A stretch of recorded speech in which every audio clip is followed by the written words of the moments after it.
Chapter 70. Seeing that the three of them had finished arguing, Duque continued, "The second is warning. Towns that have the conditions have to build beacon towers on high ground. Those that don't can use signal guns." Signal gun? Anduin frowned in confusion. Duque explained to Lothar that he had come up with the idea after seeing the dwarves' firearms. The effect was a bit like fireworks. But by stuffing a sealed gunpowder pack and releasing it into the sky, a colorful signal flare could be shot tens of meters into the sky. We can agree on a specific code according to the different colors. For example, red represents the attack of monsters, and the number of blue represents the approximate number of monsters. One of the biggest problems in this era was the inconvenience of communication. Magic communication was a luxury, and most of the messages were delivered by messengers on horseback. Only the most urgent messages would be sent by griffin knights. But it was impossible to have griffins in every town, and no matter how fast they were, could they be faster than the light source of the signal flare? Lang, Anduin, and Bolvar were all people who knew about the military and thought that it was a wonderful idea. The three of them looked at each other and saw the approval in each other's eyes. "Not a bad idea, I agree," Lang decided. Then the third one, strong army. "I don't know about the training of the kingdom's soldiers, but I think if the enemy is really as tall and burly as I imagined, I can help the kingdom in my own way." Anduin was slightly curious. "The figures of the male Naga under me are similar to the ones I saw in my illusion. Can I let them be my sparring partners?" Sparring partner. Upon hearing that, Anduin immediately realized that he had made a mistake in his military training. He had placed too much emphasis on human combat training. Regardless of what the tall monster Duque mentioned looked like, at least Anduin had seen trolls. There were indeed no trolls in the territories of Stormwind, such as the Elven Forest, the Western Wilderness, and the Red Ridge Mountains. But there were in Stranglethorn Vale further south. It was not impossible to use the tall trolls as an imaginary enemy. Even if it was a false alarm, the territory of Stormwind would expand towards Stranglethorn Vale in the future. "Any other suggestions?" Lang asked. "I can't think of anything else for now." Lang repeatedly asked about Duque's hallucination until Duque could no longer provide any more information. Only then did the three of them let Duque leave. After Duque left, Lang suddenly asked, "What do you guys think?" Bolvar was the first to speak. "If Duke Marcus is a spy, then he must be the worst one in history. The threat that Medivh poses to us is real. Even if I think about it 100 times, I still can't figure out how the method he proposed is detrimental to the kingdom." Anduin shrugged. "My intuition has always been accurate. Duque will not harm us. But I feel like he's hiding something." "Hide?" Lang asked. "Yes, he might have seen more, but for some reason he refused to speak." "Is it an accusation against Medivh?" Anduin slumped on the chair, letting the cold metal gauntlet stick to his forehead. "If a kid you don't know suddenly came to you and told you that your old friend of decades might betray you, would you believe it? Maybe things haven't reached that stage yet." Lang could only suppress the warning signals from his rationality and let his emotions take over for the time being. The three of them discussed for a long time and then found the cabinet members. Finally, they unanimously approved Duque's proposal. 3 days later, in the barracks of Stormwind City, the soldiers welcomed a group of special instructors, the Naga. Standing on the high platform of the barracks, Lothar was fully armed. Beside him hung the dried corpse of a tall gnoll. His deep voice spread in all directions. "Now the kingdom is facing a new crisis. These damned monsters have mutated, multiplied, and are threatening the lives of every citizen. In the coming days, you must use your own swords to enter the forest and kill all these damned monsters." Oh. At this point, the thousands of recruits below slammed their swords against their shields, and let out a majestic roar. "Rookies, in order to prevent you from returning home as soon as you enter the battlefield, we have the honor of inviting Sir Duke Marcus Naga employees to teach you a lesson." As soon as Lothar finished speaking, Duque snapped his fingers and 10 burly and majestic male Nagas, who were generally taller than the human soldiers by 2 heads, went up the stage with huge wooden hammers and swaying their thick python-like tails. Oh, aren't Nagas evil? In that case, are Nagas considered monsters that must be killed? Will we be eaten if we lose? The recruits below let out a strange cry. "No, if you lose you will only get your butts kicked by your commanding officer," Lothar replied, causing the soldiers to burst into laughter. There was no need for Lothar to make arrangements for the following matters. Soon an officer led the Nagas to the various arenas, and then let the strongest soldiers first spar with the Nagas. On the stage, Lothar, who was sitting and watching the situation, quietly tilted his head towards Duque. By the way, don't Nagas wield tridents? At this moment in Duque's mind he was thinking about the scene where the Stormwind City soldiers were easily killed by the orcs in the movie before he transmigrated. That was a battle of strength on a completely different level. In front of the orcs, whose arms were thicker than the thighs of humans, the human soldiers were as weak as children. One strong man could defeat 10 men. Usually when the orcs swung their hammers down, the human soldiers would either have their arms broken, or their heads and hands smashed into their bodies, and they would die immediately. Duque let out a breath of turbid air. I thought you wanted to use the trolls as imaginary enemies. Lothar's face stiffened. He thought that his plan to conquer the trolls' territory in Stranglethorn Vale and open up new territory for Stormwind City had been seen through by Duque. Bang! The next moment a scream came from the arena closest to Lothar. My hand! My hand! A strong soldier fell to the ground. He had already lost his sword and he was clutching his obviously bent arm. Next to him stood a tall male Naga. In the face of the massive number of hostile humans around him, the Naga seemed to be at a loss. Stop. Everyone stop. Anduin Lothar immediately realized that there was a problem. He jumped off the stage and dashed over. At the same time Duque also followed. The male Naga looked aggrieved. I only used half of my strength. It's okay. Duque patted the Naga's arm lightly. Damn it. You clearly wanted to kill Ladakh. A recruit roared angrily. Chapter 71. Enough. Shut up all of you. Anduin roared like a lion and the entire place fell silent. He looked at the 4 extremely thick arms of the Naga, the huge body, and the big wooden mallet that was obviously used to build a house. Anduin suddenly understood a lot. Send the injured to the healing priest first. I'll go first. Lothar's reputation in the army was unparalleled. Seeing that their boss was going to test it out personally, the soldiers immediately fell silent. At this moment Duque patted Naga's arm and said loudly, the one in front of you is one of the strongest human warriors. Attack with all your might or you'll be killed. Don't say I didn't remind you.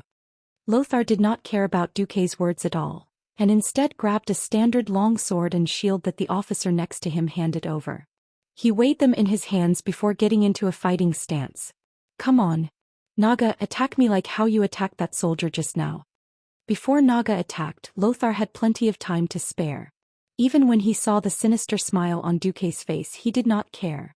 He did not care when Naga swung his tail and pounced forward at high speed. He still did not care when Naga raised the sledgehammer high up. It was because Lothar had absolute confidence in his martial arts skills. It was a simple blow to the head and the posture was not smooth. Even a farmer who chopped firewood every day could do it better than this Naga. Seeing this, a faint smile appeared on Lothar's face. His well-honed night cultivation allowed him to raise his shield naturally. However, in the next moment Lothar's smile stiffened. Fast. It's too fast.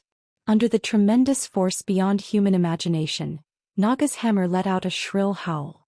If it was really hit, not to mention Lothar, even the armor Lothar was wearing would turn from a tin can into a lump of iron. Lothar immediately understood that he definitely could not block it. In fact, no human could easily block such a blow with a shield. He was originally standing in a T-stance, and the good sense of distance made him jump back instantly. The whistling hammer brushed past the shield less than a finger's width. In the next second he moved his sword forward, and the tip of the edgeless sword was already on Naga's throat. Naga's voice was a little bitter. I lost. No. You've done a good job. At this moment Noxus realized that he was sweating profusely, and his inner armor was completely drenched. He was an excellent warrior and a top-notch commander. He immediately realized where the problem was. This kind of one-on-one competition had a wide space for the warriors to display their skills to their heart's content. But what about on the battlefield? In that crowded place, it was very important to maintain the formation. There were only 10 Nagas now, but if there were 100 or 1,000 Nagas swinging their hammers at the same time, it was obvious that the soldiers in the first row of the army formation would all kneel in an instant. Just imagining the scene of such a simple and violent instant kill made Noxus shudder. The soldiers around him were all cheering, but Lothar's eyes almost lost focus. In front of such a huge monster, humans seemed so weak. What to do? What should I do? What to do? Noxus was almost roaring in his heart. He really couldn't accept the fact that the soldiers he had painstakingly trained would be slaughtered like melons and vegetables in front of this monster. He suddenly saw Duque with a mysterious smile on his face. Sir Marcus, do you have any good ideas? Duke retorted with a question like a newbie. You think you can't handle it? Why don't you carry it with both arms? 2 arms. Duque's seemingly silly words opened a new window in Noxus' mind. That's right. If one arm can't carry it, why not both arms together? Come Naga, come again. I won't fight back this time, hammer me like you did just now. Noxus raised his shield high. This time he pressed his 2 forearms against the shield, his legs took a bow stance and his muscles bulged. This was a completely resistant posture. The hammer, as heavy as a mountain, came crashing down as he imagined. Boom! The wooden shield made an unbearable cracking sound, but the good workmanship of Stormwind City's craftsmen prevented the shield from breaking immediately. The tremendous force was transmitted to Noxus' arms below. For a moment, Noxus felt his arms go numb, as if his arms didn't belong to him. However, even if his chest was so stuffy that he wanted to vomit blood, he still blocked it. Noxus was happy with this new suggestion. Again, hit here this time. Noxus seemed to have mastered the trick. He let Naga carry out a sweeping attack. On the other hand, it was as if he was using his body to push against the door. He turned his body sideways to face Naga and let the shield stick to his shoulder. In this way, when he received a heavy blow, his entire left arm and left shoulder would receive the force together. Bang! The fierce impact almost shattered the shield, but it still managed to block it. Noxus had obviously suffered twice, but he looked like he had gained a big advantage. When Naga stopped, Noxus turned to Duque and gave him a thumbs up. You did a great thing for Stormwind City. Duque smiled without saying anything. It was very simple, holding the shield with both hands and using his shoulders to help share the impact. It was such a routine, but it represented the experience exchanged for countless blood. In the original history, the soldiers of Stormwind City suffered a great loss due to their lack of understanding of the orcs. They subconsciously followed the training and raised their shields with one hand, trying to block and counterattack. However, they couldn't block it, and 90% of the soldiers were killed by the orcs in one move. Even if they couldn't, they would be seriously injured and killed by the second move. After losing thousands of people, they learned this move at the cost of their lives. Now, with Duque's help, Duque believed that history would definitely be rewritten. Anduin turned around and yelled at the officers below. Did you see the 2 postures just now? They all practice defense and counterattack like that. Don't be afraid that your blunt swords will stab the Naga. As long as you don't stab the eyes or throat, the scales of the Naga are not as fragile as you think. After giving the instructions, Noxus walked over and asked softly, How many Nagas do you have left that you can lend me? 100, that's the most I have. Duque answered softly. I want all of them. Don't worry, I won't let anyone bully your Naga subordinates. Although I know you don't lack money, I'll pay you according to the standards of the instructors. Thank you. No. Lang and I are the ones who should be thanking you. Actually, do you really not have anything to say to me or Lang? No. Duque shook his head decisively. It's all right, I like you. Noxus gently knocked his large fist on Duque's chest. Watching Noxus leave, Duque muttered to himself, I've done everything I can. Now it's up to Lady Luck to lift her skirt for us. Chapter 72. There were still many things he wanted to do, but he couldn't do them. Looking at the shining stars outside the window, Duque let out a deep breath.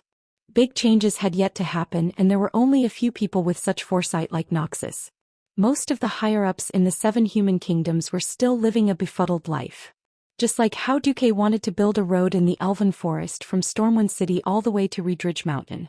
Even if he knew that the officers of this era wouldn't understand the concept of rapid deployment of troops, as long as it was convenient for the people to evacuate when the Beastmen invaded in the future. The Beastmen were people who were adapted to harsh terrain. Whether it was a forest or a mountain, the Beastmen could walk as if they were flying. But the people couldn't. They had high requirements for road conditions. Evacuating with their families was often accompanied by large amounts of belongings that they couldn't bear to lose. But the road conditions in Stormwind were terrible. Apart from Stormwind City, Almost all of the kingdom's territories were dirt roads that Duque found unsightly. It was fine on sunny days, but when it rained it was all mud. Not to mention people, even carriages couldn't move. Duque wanted to build roads, but did he know what he would run into? Those short-sighted nobles thought that Duque wanted to reach out to their traditional territories from the sea, but they all rejected him. Only a few knowledgeable and open-minded nobles like Bolvar agreed to build roads in their territories, but it was only a very bumpy cobblestone road. Even with Duque's money, the progress was abnormally slow. According to estimates, 100 days would be the most they could build from Stormwind City to Gold Flash Town. It would be good if there was cement. Now he could only think about it. Regardless of the secular world, Duque had reached a bottleneck on his path as a mage. This was a very troublesome matter. No matter how the system elf helped to calculate, it couldn't figure out what Old Man Norton meant by expanding the magic circuit to the entire sky. This was Old Man Norton's original words. In the field of Earth Mage, you've already done very well. That is to use the entire Earth as your shield, absorbing pure elemental power from the Earth and storing it in your body. It forms a magic cycle and uses the magic in this cycle to communicate with the various elemental planes to cast magic. Even though your magic circuit can be successfully connected to the elemental world, and your circuit foundation is at the best level, you won't be able to advance until you understand the meaning of Sky Mage. By the way, the magic power you use to contact the elements realm has been diluted by spells. If you don't control the inflow of elements from the elements realm, your body will be burnt in a split second. After the old man said so much in one breath, Duque could finally ask, "Does that refer to the high concentration of magic power?" Norton shook his head. Yes and no. Concentrated, high-quality mana was indeed an important indicator of an earth mage becoming a sky mage. But the key is to perceive and master the feeling of turning the entire sky into your magic circuit through meditation. You're still young, you shouldn't be so anxious. Duque had no choice but to be anxious. There were still 3 months until the Door of Darkness incident. Expanding Stormwind's strength was the right thing to do, but his own strength was equally important. This didn't just involve his future status in the world, but also a series of follow-up problems. For example, who would fight Ghoul Dan in a magic battle? Who was Ghoul Dan? The Orc Warlock Ghoul Dan could be said to be the first super boss in the Door of Darkness incident, second only to Medivh. Ghoul Dan was previously the chief of the Storm Marauder clan on Draenor planet where the orcs lived. Originally, Ghoul Dan was just a shaman among the orcs, but his mastery of the shaman doctrine quickly surpassed his mentor, the shaman Nizul. But the shaman's power didn't seem to be as strong as he had expected. In order to increase his own power, Ghoul Dan turned his attention to the endless darkness. He quickly discovered the Demon King Sardra's right-hand man, Kill Jaden the Deceiver. And Kill Jaden's terrifying power benefited him greatly. Ghoul Dan learned the skills of the demons, and after combining the power of the shaman with the power of the demons, he became the first warlock in the history of this world. Ghoul Dan brought this magic into the tribe, turning the orcs into war machines that thirsted for chaos and destruction. He also fed the demons' blood to the orc army, letting the orcs massacre the Draenei. Ghoul Dan's continued growth in power brought him to a higher position in the tribe. 800 years later, Medivh, who was possessed by Sardras, appeared in a dream to this orc warlock from Draenor planet. Together, the two of them opened the portal, Door of Darkness, that linked Azeroth and Draenor. It was to teleport the orcs to planet Azeroth. In the original history, Stormwind City's Royal Magic Academy lost miserably, and the entire Royal Magic Academy was almost completely wiped out. The winner was naturally the Orc Shadow Council ruled by Ghoul Dan. On the side of the Stormwind army, after Duque had done so many things, Duque believed that no matter how much Stormwind lost, it wouldn't be as bad as it was in the history before he transmigrated. But a magic battle, not easy. Duque asked the system elf for help, but he only got a reply, "It's unscientific, I can't do anything about it." How could one do something well? First, one had to set a goal, then find a way to reach the goal, and finally put in effort, constantly making corrections, constantly solving problems before reaching the goal and finally reaching the goal. Now, Duque knew that his goal was to become the strongest mage, but he didn't know the process to reach this goal. He lacked information. And the books of Stormwind City's Royal Magic Academy couldn't meet his needs at all. Rubbing his eyebrows, Duque whispered to himself, "Looks like I still have to rob Karazhan." Yes, Karazhan, Mediva's lair. If this world's history was still within the 80%, after the Door of Darkness opened, there would be a chance to raid Karazhan.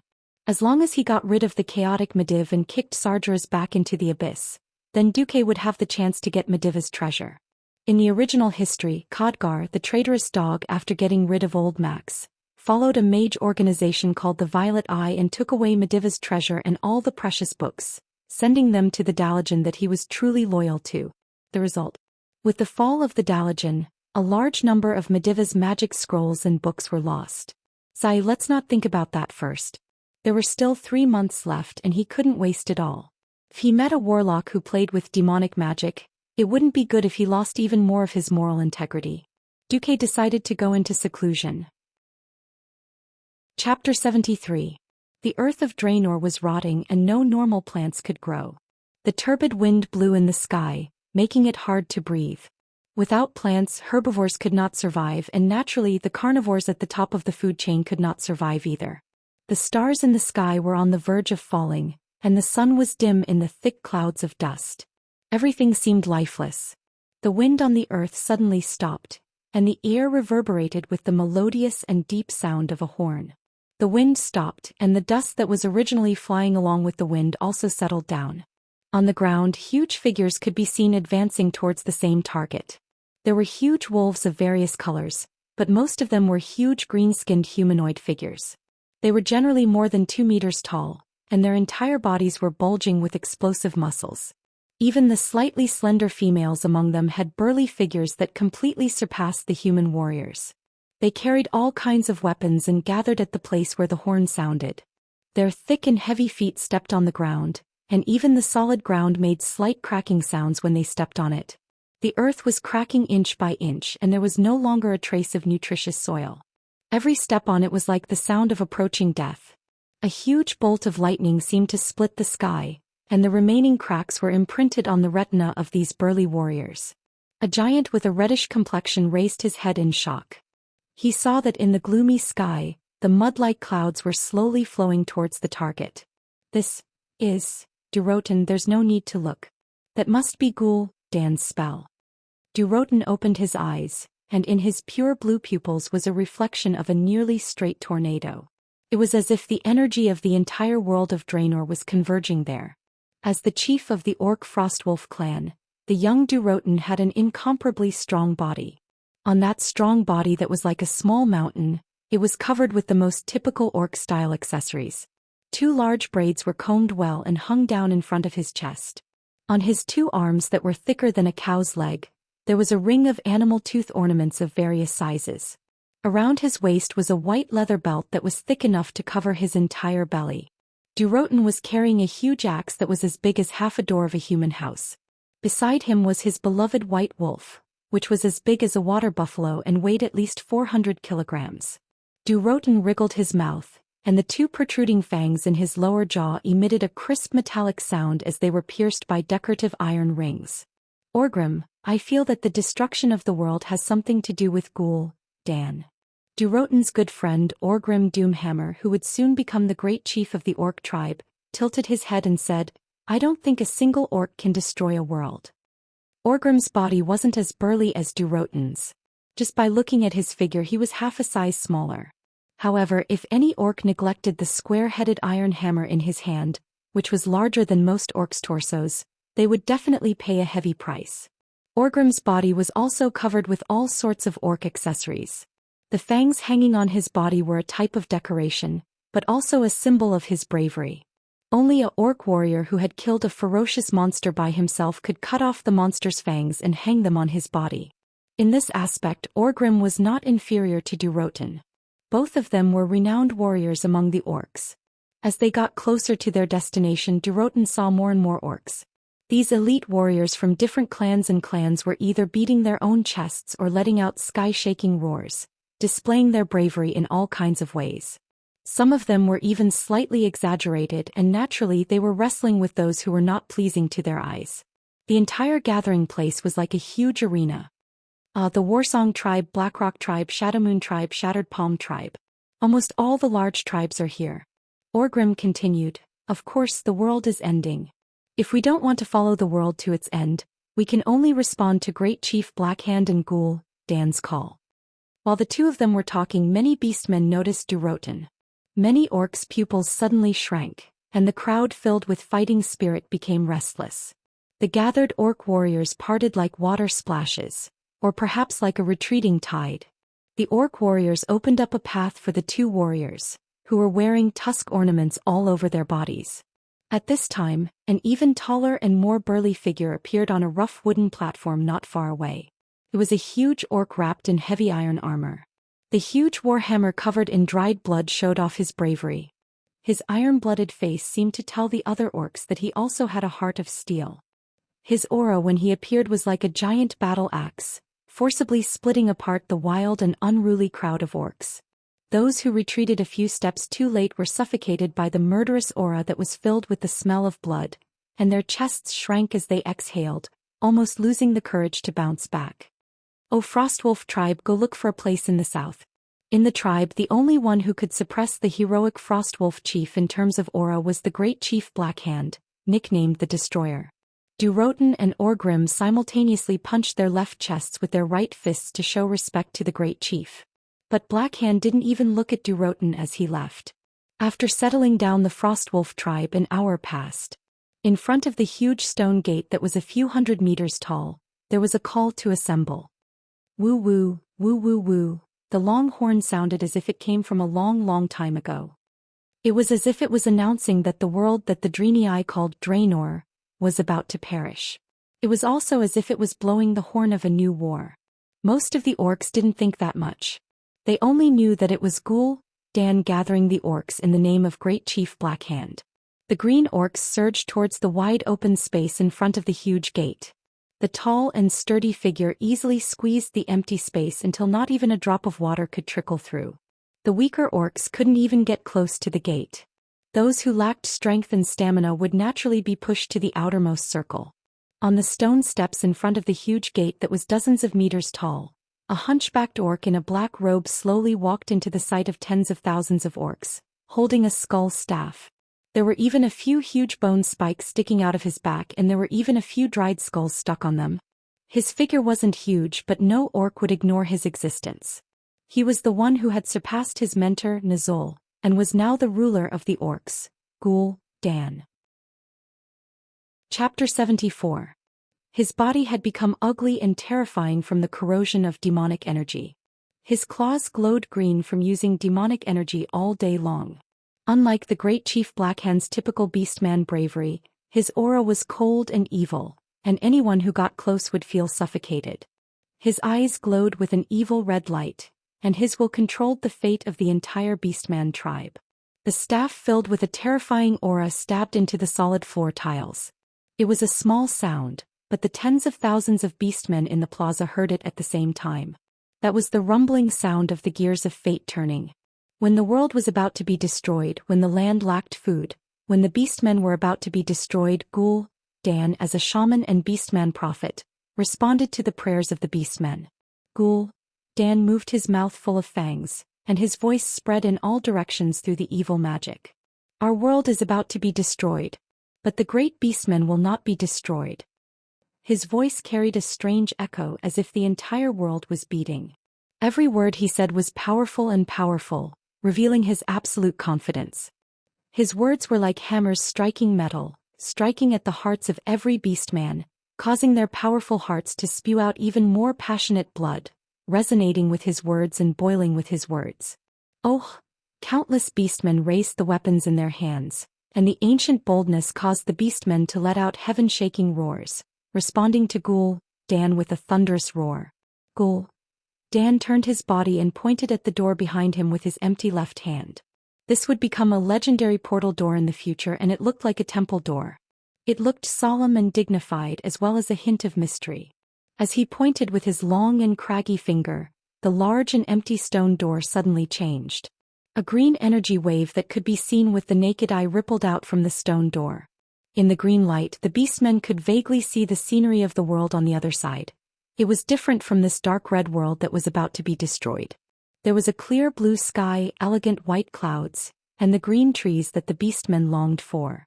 The beastmen's breathing instantly became heavy. This door to a new world is about to open.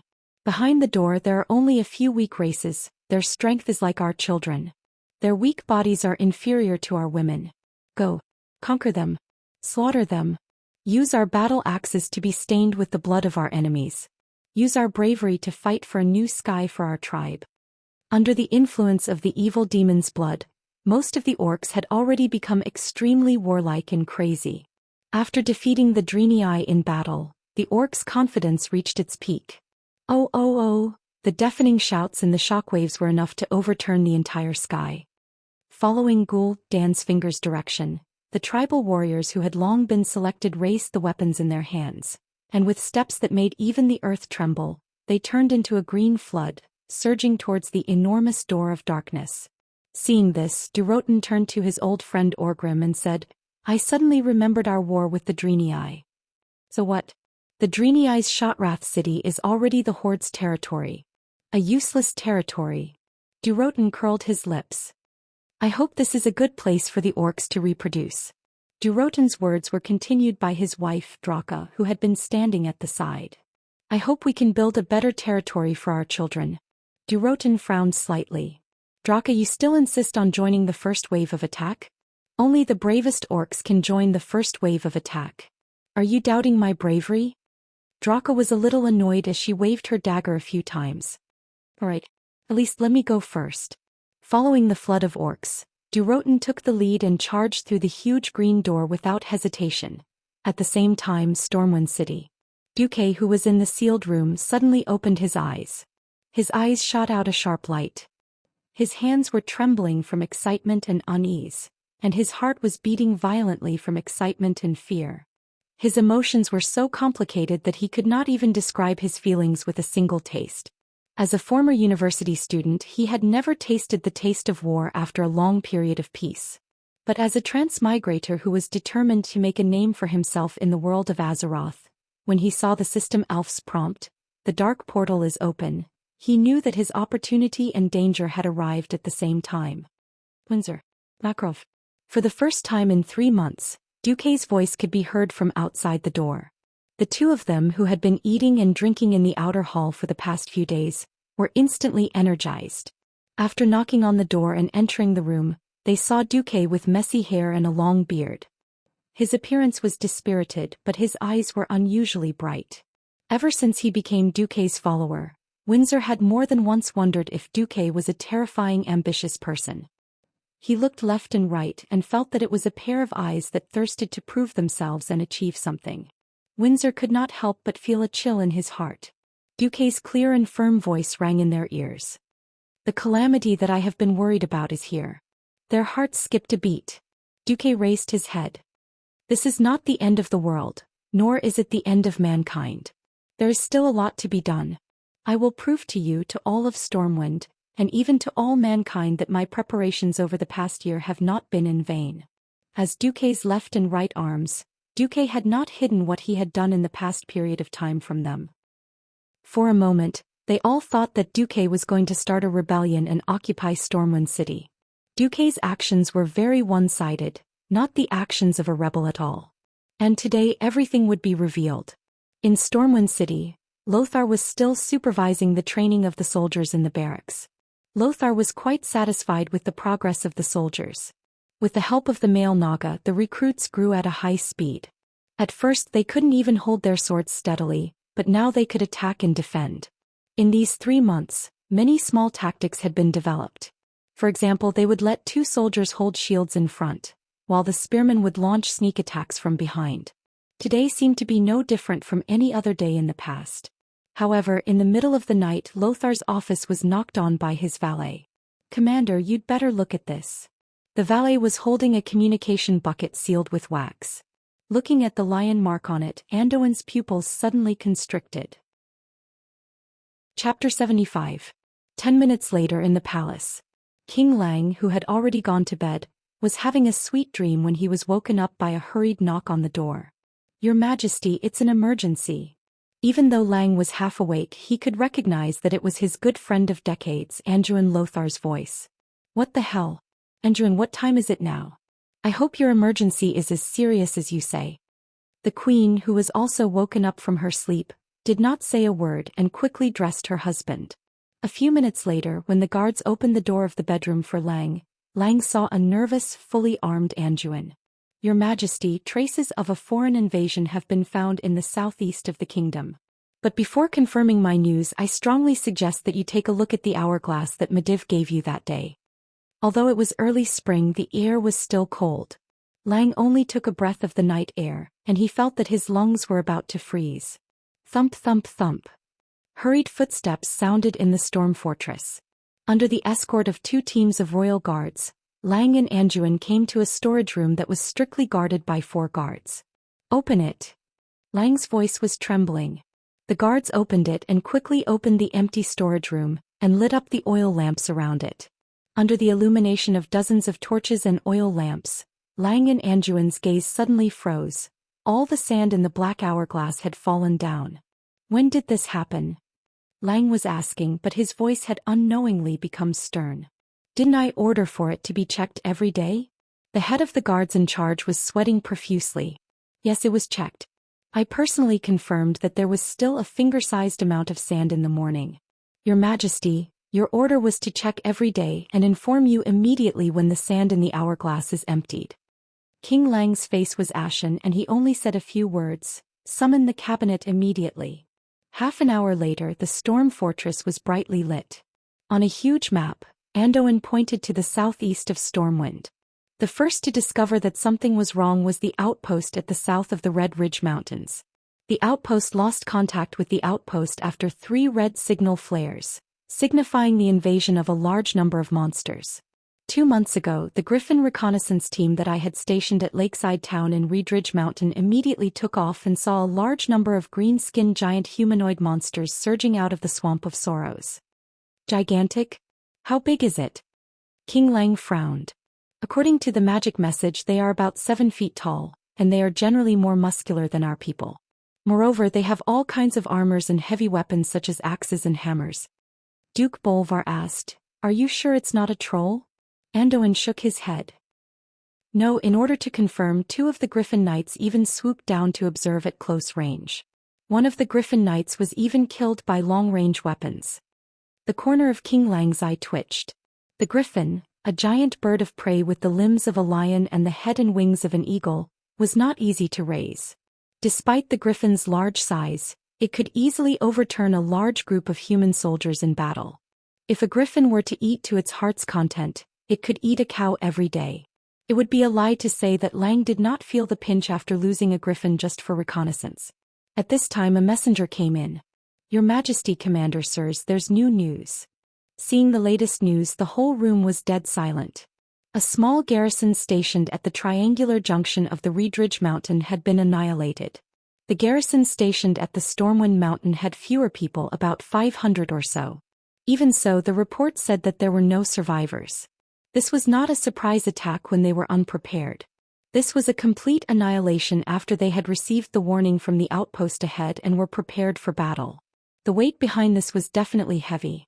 The faces of Lang and Anduin had slight spasms of pain, because this meant that their good friend of many years, Mediv, had really betrayed them. At least he had given up his duty as a guardian.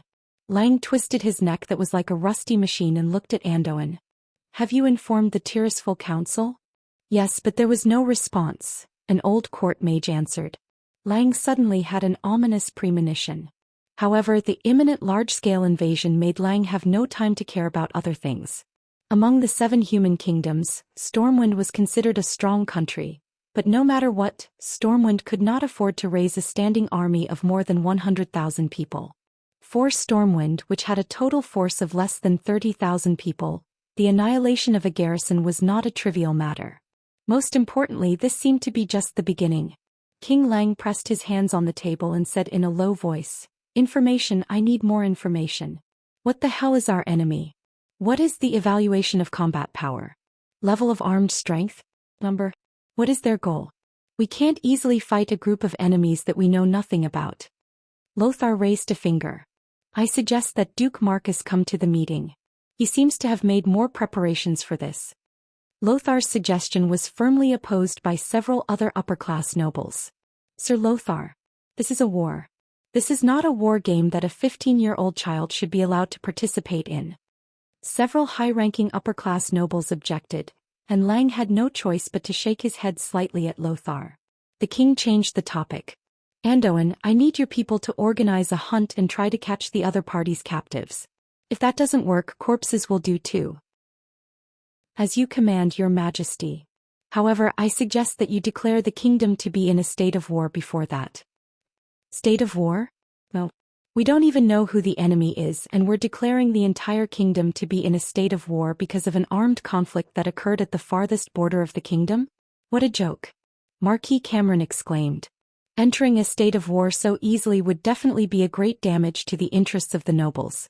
It was because a state of war meant that the king could easily order the nobles to pay war taxes, transfer the nobles' private troops, and even temporarily govern the nobles' territories. That was even worse than killing them. The attitude of Marquis Cameron and the others almost made Anduin Lothar choke to death. Unfortunately, before more evidence could be produced to prove the seriousness of the situation, both Anduin and King Lang could only temporarily treat this invasion as a border conflict. However, the speed at which the situation deteriorated was faster than everyone had expected. Except for one person, Duque.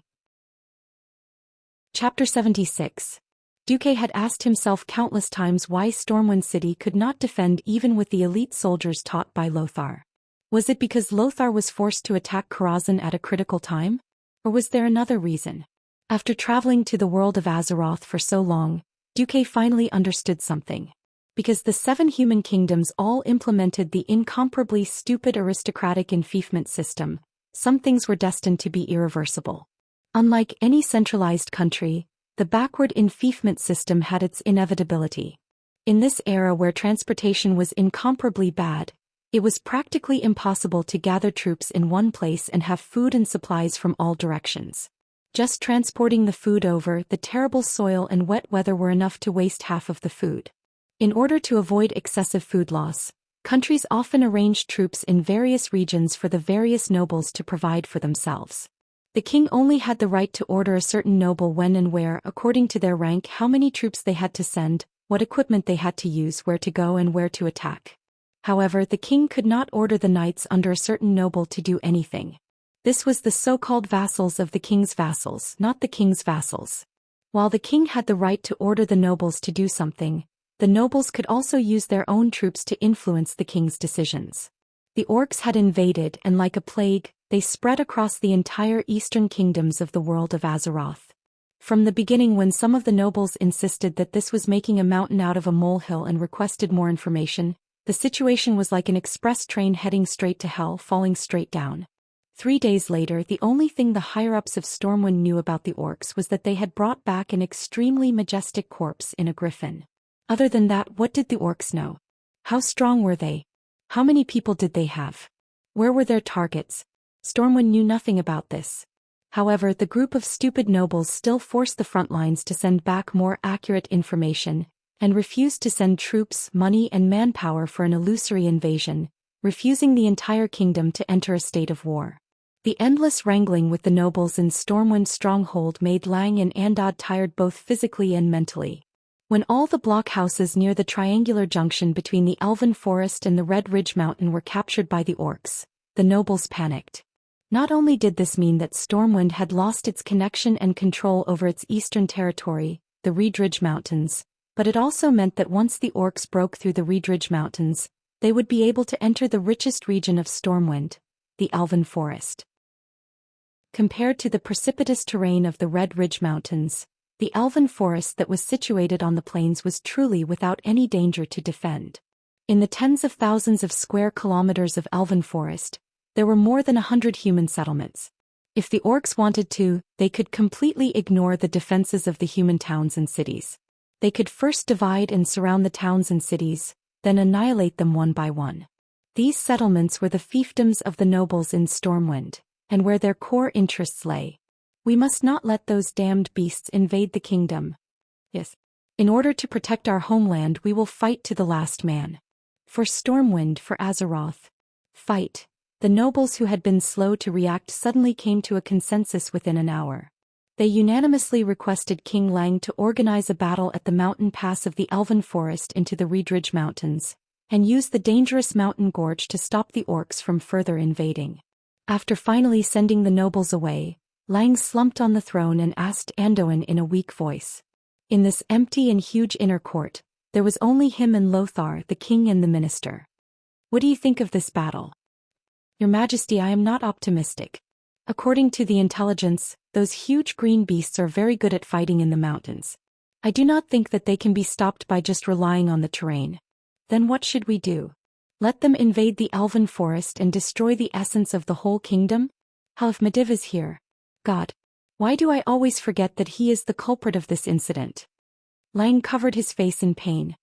Shli. I think we should ask for Duque's opinion.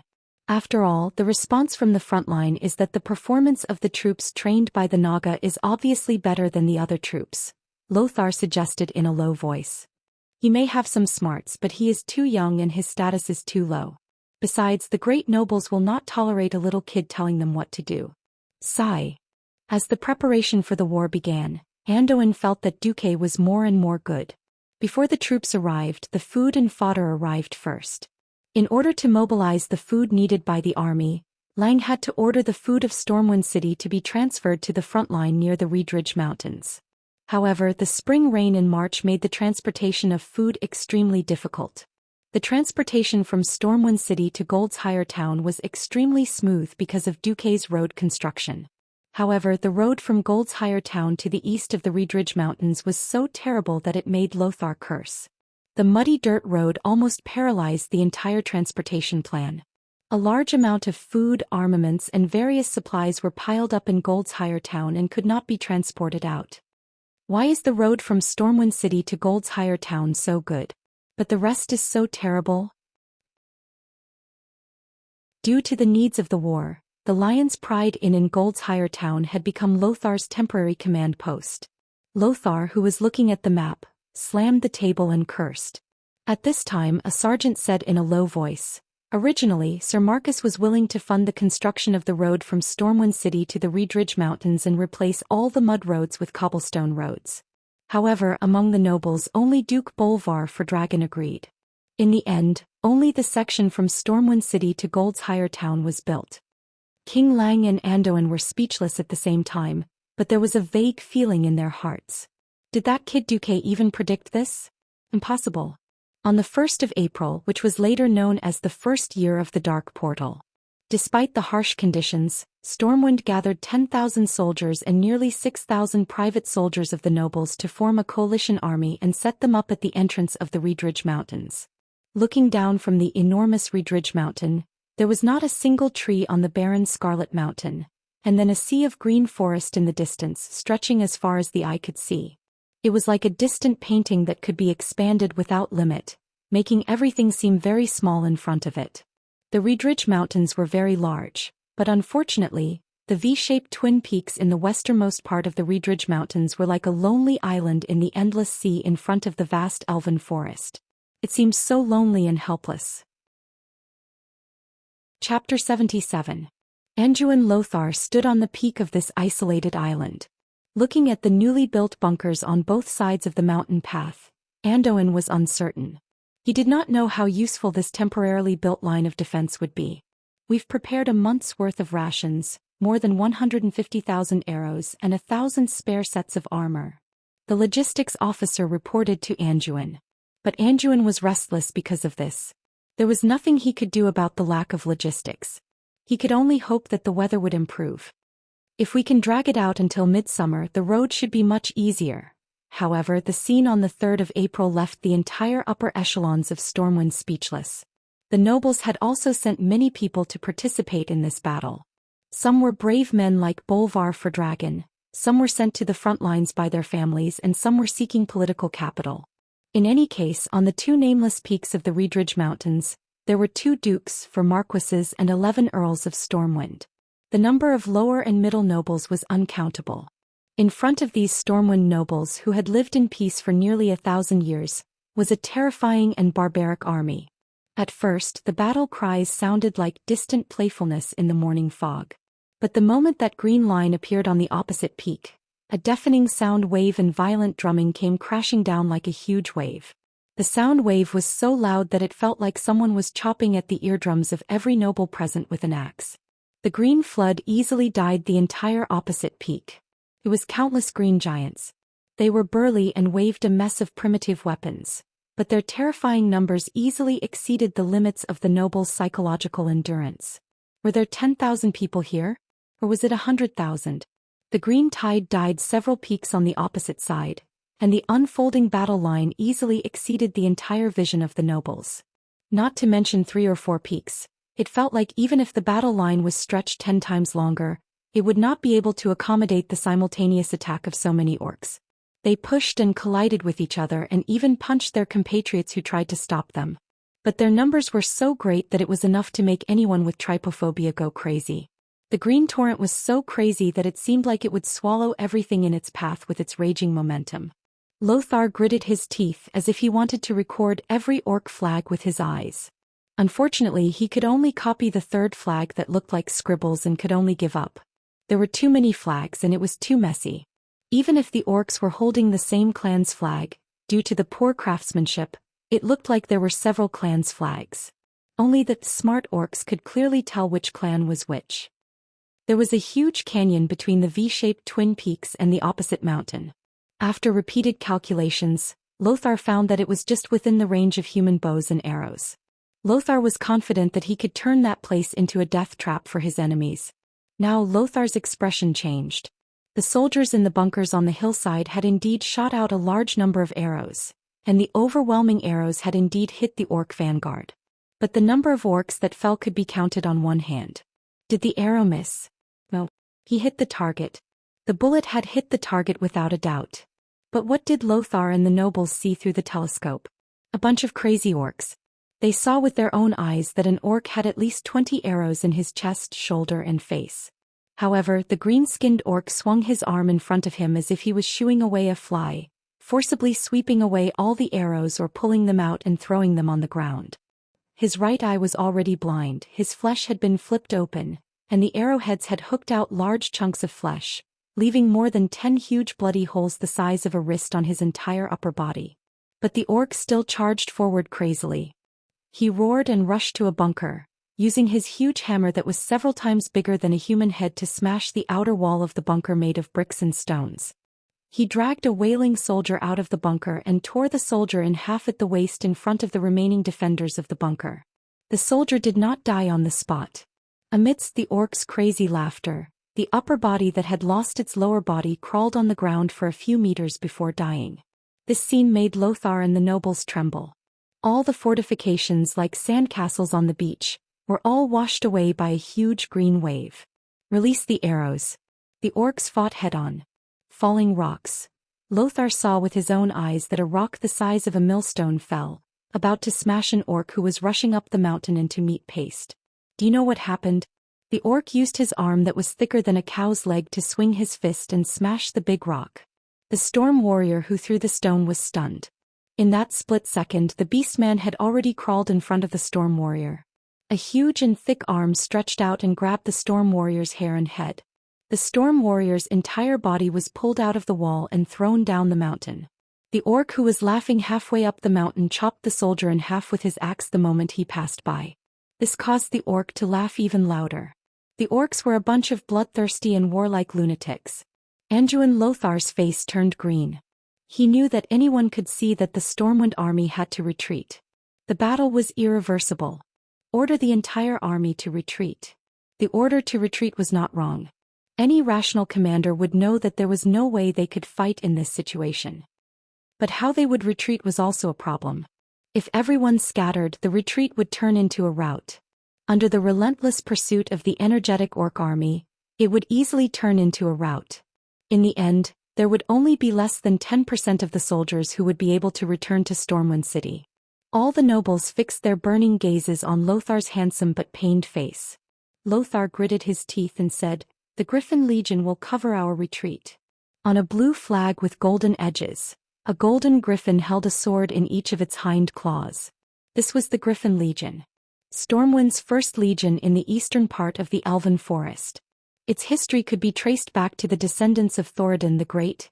Stormwind's founding emperor had led his people south to the rich Elven Forest. It had participated in the First Stormwind War. At that time the Elven Forest had not been as peaceful as it was today. At that time there had been many trolls in the forest. It was the Griffin Legion's bravery that had driven the trolls south, past the Twilight Forest, and into the miasma-filled Stranglethorn Vale. This was a legion that had inherited the iron will of the founding emperor. But today at this time and place, Lothar was going to bury them in this hopeless battle to cover their retreat. It wasn't because he wanted to preserve the damned private soldiers of the nobles, but because of the entire army. Only the Griffin Legion could complete the task of covering their retreat. Any general who knew how to use troops knew that no matter how badly an army was beaten, as long as a tenth of the old soldiers were left, the spirit of the army would be passed down, and their reputation would continue. But after seeing this scene, Lothar knew that the Griffin Legion would disappear forever. Its reputation and the history it was so proud of would all disappear in this dull red valley. Under the siege of tens of thousands of orcs, the human infantry who were weaker in terms of stamina, speed and agility, could not escape the pursuit of the orcs. Chapter 78. Above the mountain peak that represented the horizon in the distance was a dark gray sky. Under the thick dark clouds that almost covered the entire mountain peak, countless green orcs were crossing the mountain peak and killing their way out. The entire canyon was filled with the scattered limbs of the human soldiers, as well as weapons and armor that glowed with a matte luster. From the initial defensive battle, it had already turned into a scene of an apocalyptic massacre. Apart from the heavy-duty crossbows and a small team of mages that could cause relatively effective damage to the orcs, the human camp could not do anything to the orcs at all. The orcs smashed the pillboxes one by one like whack-a-mole, pulled out the human soldiers inside and killed them one by one. The entire canyon echoed with the orcs' rude and arrogant laughter. Anduin Lothar, who was in the command post at the top of the mountain, turned pale. He turned to the commander of the Griffin Legion and said in a deep voice, "General Tom Seamus, bring your men and follow me. Stormwind needs a legion to cover the rear." After saying that, Lothar's tall body seemed even taller. Every noble present lowered their heads in shame. They were the ones who forced King Lang to fight a messy battle without knowing who the enemy was.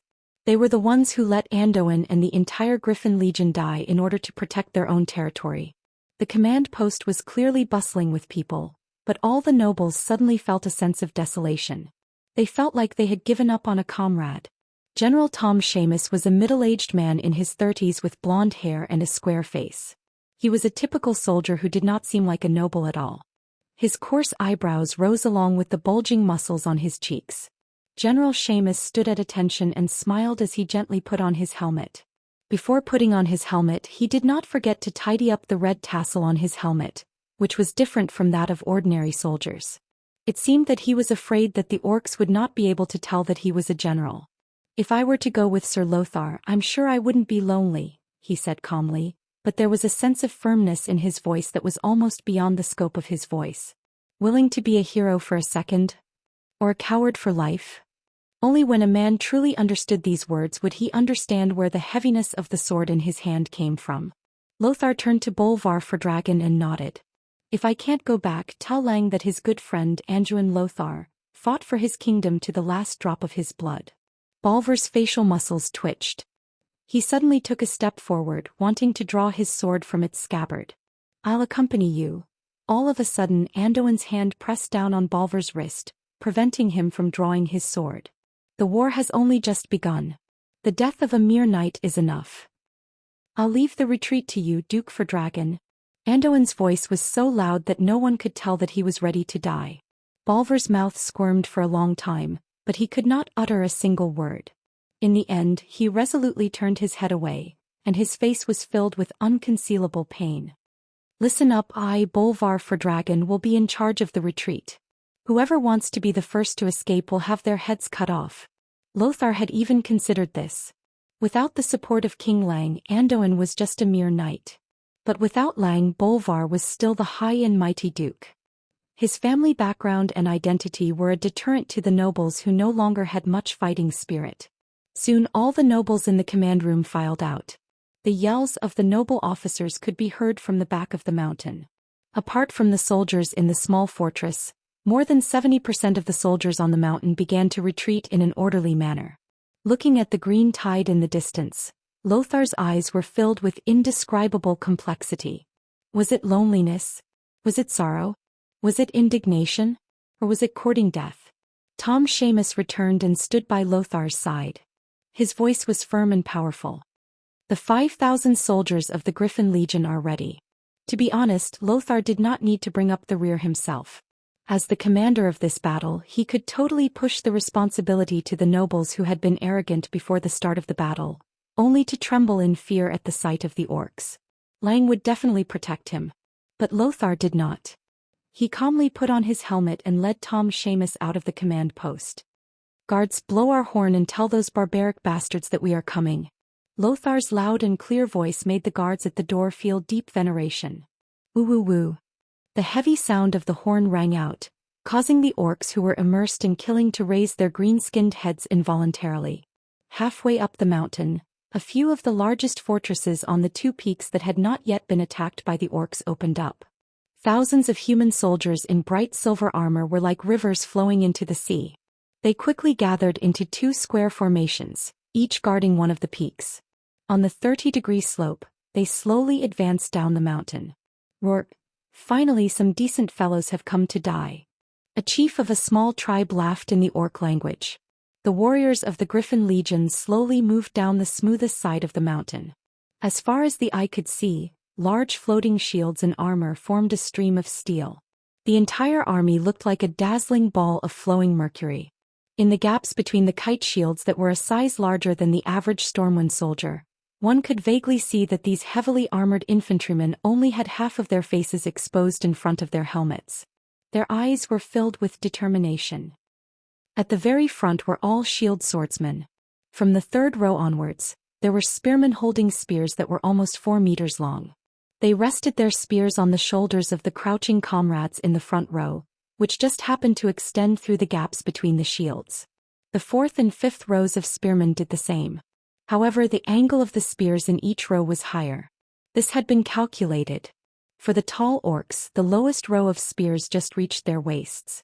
The entire square formation was like an enormous steel porcupine, intimidating to look at. It was as if a forest of spears had risen up, the densely packed spear tips glinting with cold light. If they were up against humans, this would probably be a battle of attrition. Simple bows and arrows were almost useless against this line of defense. But the orcs were different.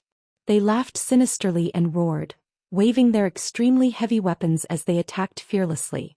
Giant battle axes swept across, and all that could be heard was the sound of spear shafts snapping. The spear shafts of the spearmen were all specially chosen. Normally, when humans used heavy swords to hack at the same spot, they would have to hack at least a few times before it would break. But in the face of the orcs' immense strength, breaking spears was as easy as breaking chopsticks. Chapter 79. The orcs at the very front naturally paid the price with their lives. But they used their bodies and lives to destroy more than 30% of the spears. Many of the second wave of orcs that charged to the front could already fight with the sword and shield soldiers at the very front. Bam! Even though the soldiers of the Griffin Legion had all been trained by the Naga instructors, the orcs' heavy hammers still caused many of them to split open in actual combat. The soldiers who had undergone strict training took advantage of the orcs' exhaustion to quickly stab out with their long swords. They succeeded but also failed. They had indeed killed the second wave of orcs, but the third wave had taken advantage of the situation to close in. Some of the berserk orcs threw out their heavy hammers that weighed more than 50 kilograms, while others even crashed into the human formation. The heavy blows that were comparable to the charge of a rhinoceros often required 3 or more warriors to stack up their shields to withstand it. Many depressions appeared in front of the orderly human formation. Once they were locked in combat, the difference in individual combat ability was immediately apparent. Even against an elite force like the Griffin Legion, the orc warriors could still fight with a loss ratio of 1 to 3.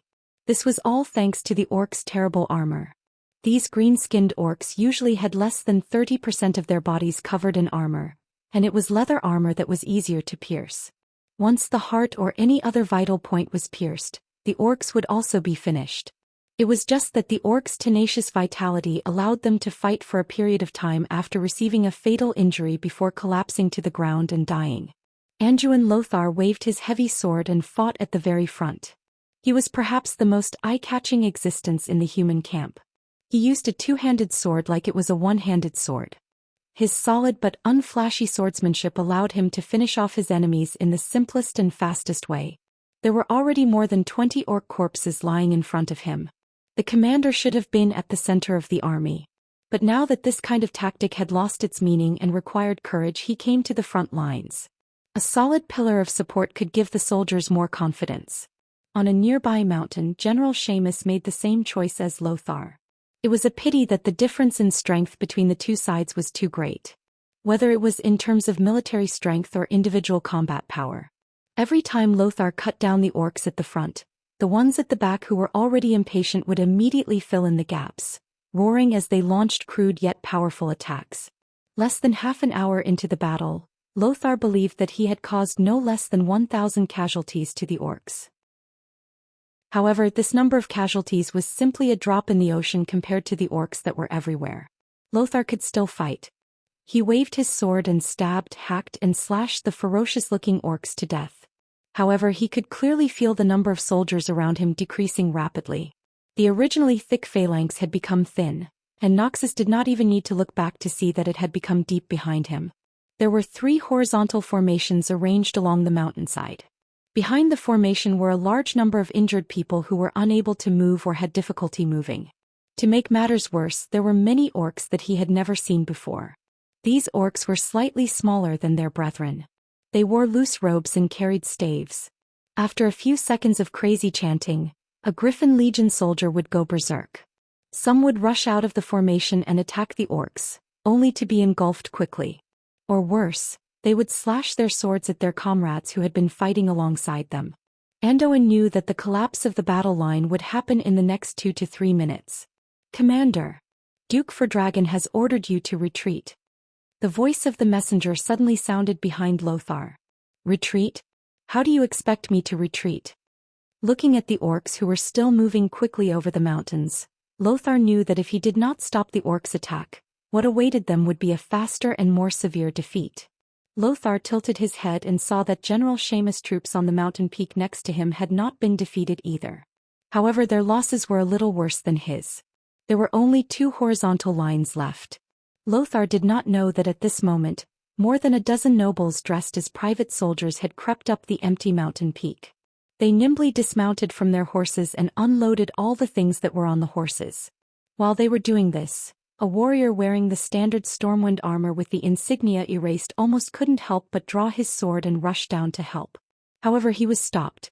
"Can you help by going down alone?" "Reggie."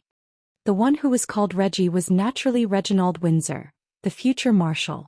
Windsor gritted his teeth. "Am I not going to do anything?" Duque smiled and raised 3 fingers. Every time he finished a paragraph he would curl one finger. "First of all, don't forget that you're already my follower. Second, that's why I'm here. Third, I don't know how to split myself. I can at most destroy the opponent's flames, but I can't cover 2 troops at the same time. I want you and Makarov to cover General Tom Seamus on the mountain. Such a person shouldn't die in this place." Windsor waved his hand and more people dressed as private soldiers crept up the previously empty mountaintop fortress. Looking at the situation at the foot of the mountain, Duque suddenly sighed. Heaven to the left, the warriors to the right. Why do I feel so heavy when I personally experience this? Lothar and the warriors of Griffin Legion were all great. It was this great glory that made Duque unable to bear to see the entire Griffin Legion fall here. General Seamus was already an arrow at the end of its flight. His left arm hung low. The fierce attacks from the orc warriors had dislocated his entire left arm. Even the slightest movement would cause him heart-wrenching pain. His right leg had been pierced by a rough spear. Even though it didn't hurt his bones, blood was flowing out. He was very tired and he didn't even want to move a finger. He was very dirty and his golden hair was covered in dark red mud. It wasn't mud, it was dried flesh, some orc and some of his comrades. His guards blocked a hammer for him and he saw with his own eyes the ribs of the lad who was hammered in the back. From the moment he received Lothar's order until now, he had always thought that he would die here. Suddenly he heard a strange whistling sound. It was similar to the sound of a rain of arrows, and it was even more frightening than the sound of 10 archer companies firing in unison. Before he could turn his head, there was a sudden deafening pft pft pft, and the green in front of him was swept away. The green tide that he had thought would never stop was forcibly torn apart. Who did this? General Tom Seamus suddenly turned his head. He saw something he had never seen before. At least 100 palms of arcane energy floated in the air. Chapter 80. Hand of Magic. A level 0 spell that was drawn as a cantrip. Even a magic apprentice could easily cast it. But what about 100 hands of magic? For a moment, General Tom Seamus almost thought that all the royal mages of Stormwind City had arrived. Seamus didn't dare to expect the royal family's mage team to appear here since they were the treasures of the king and the nobles.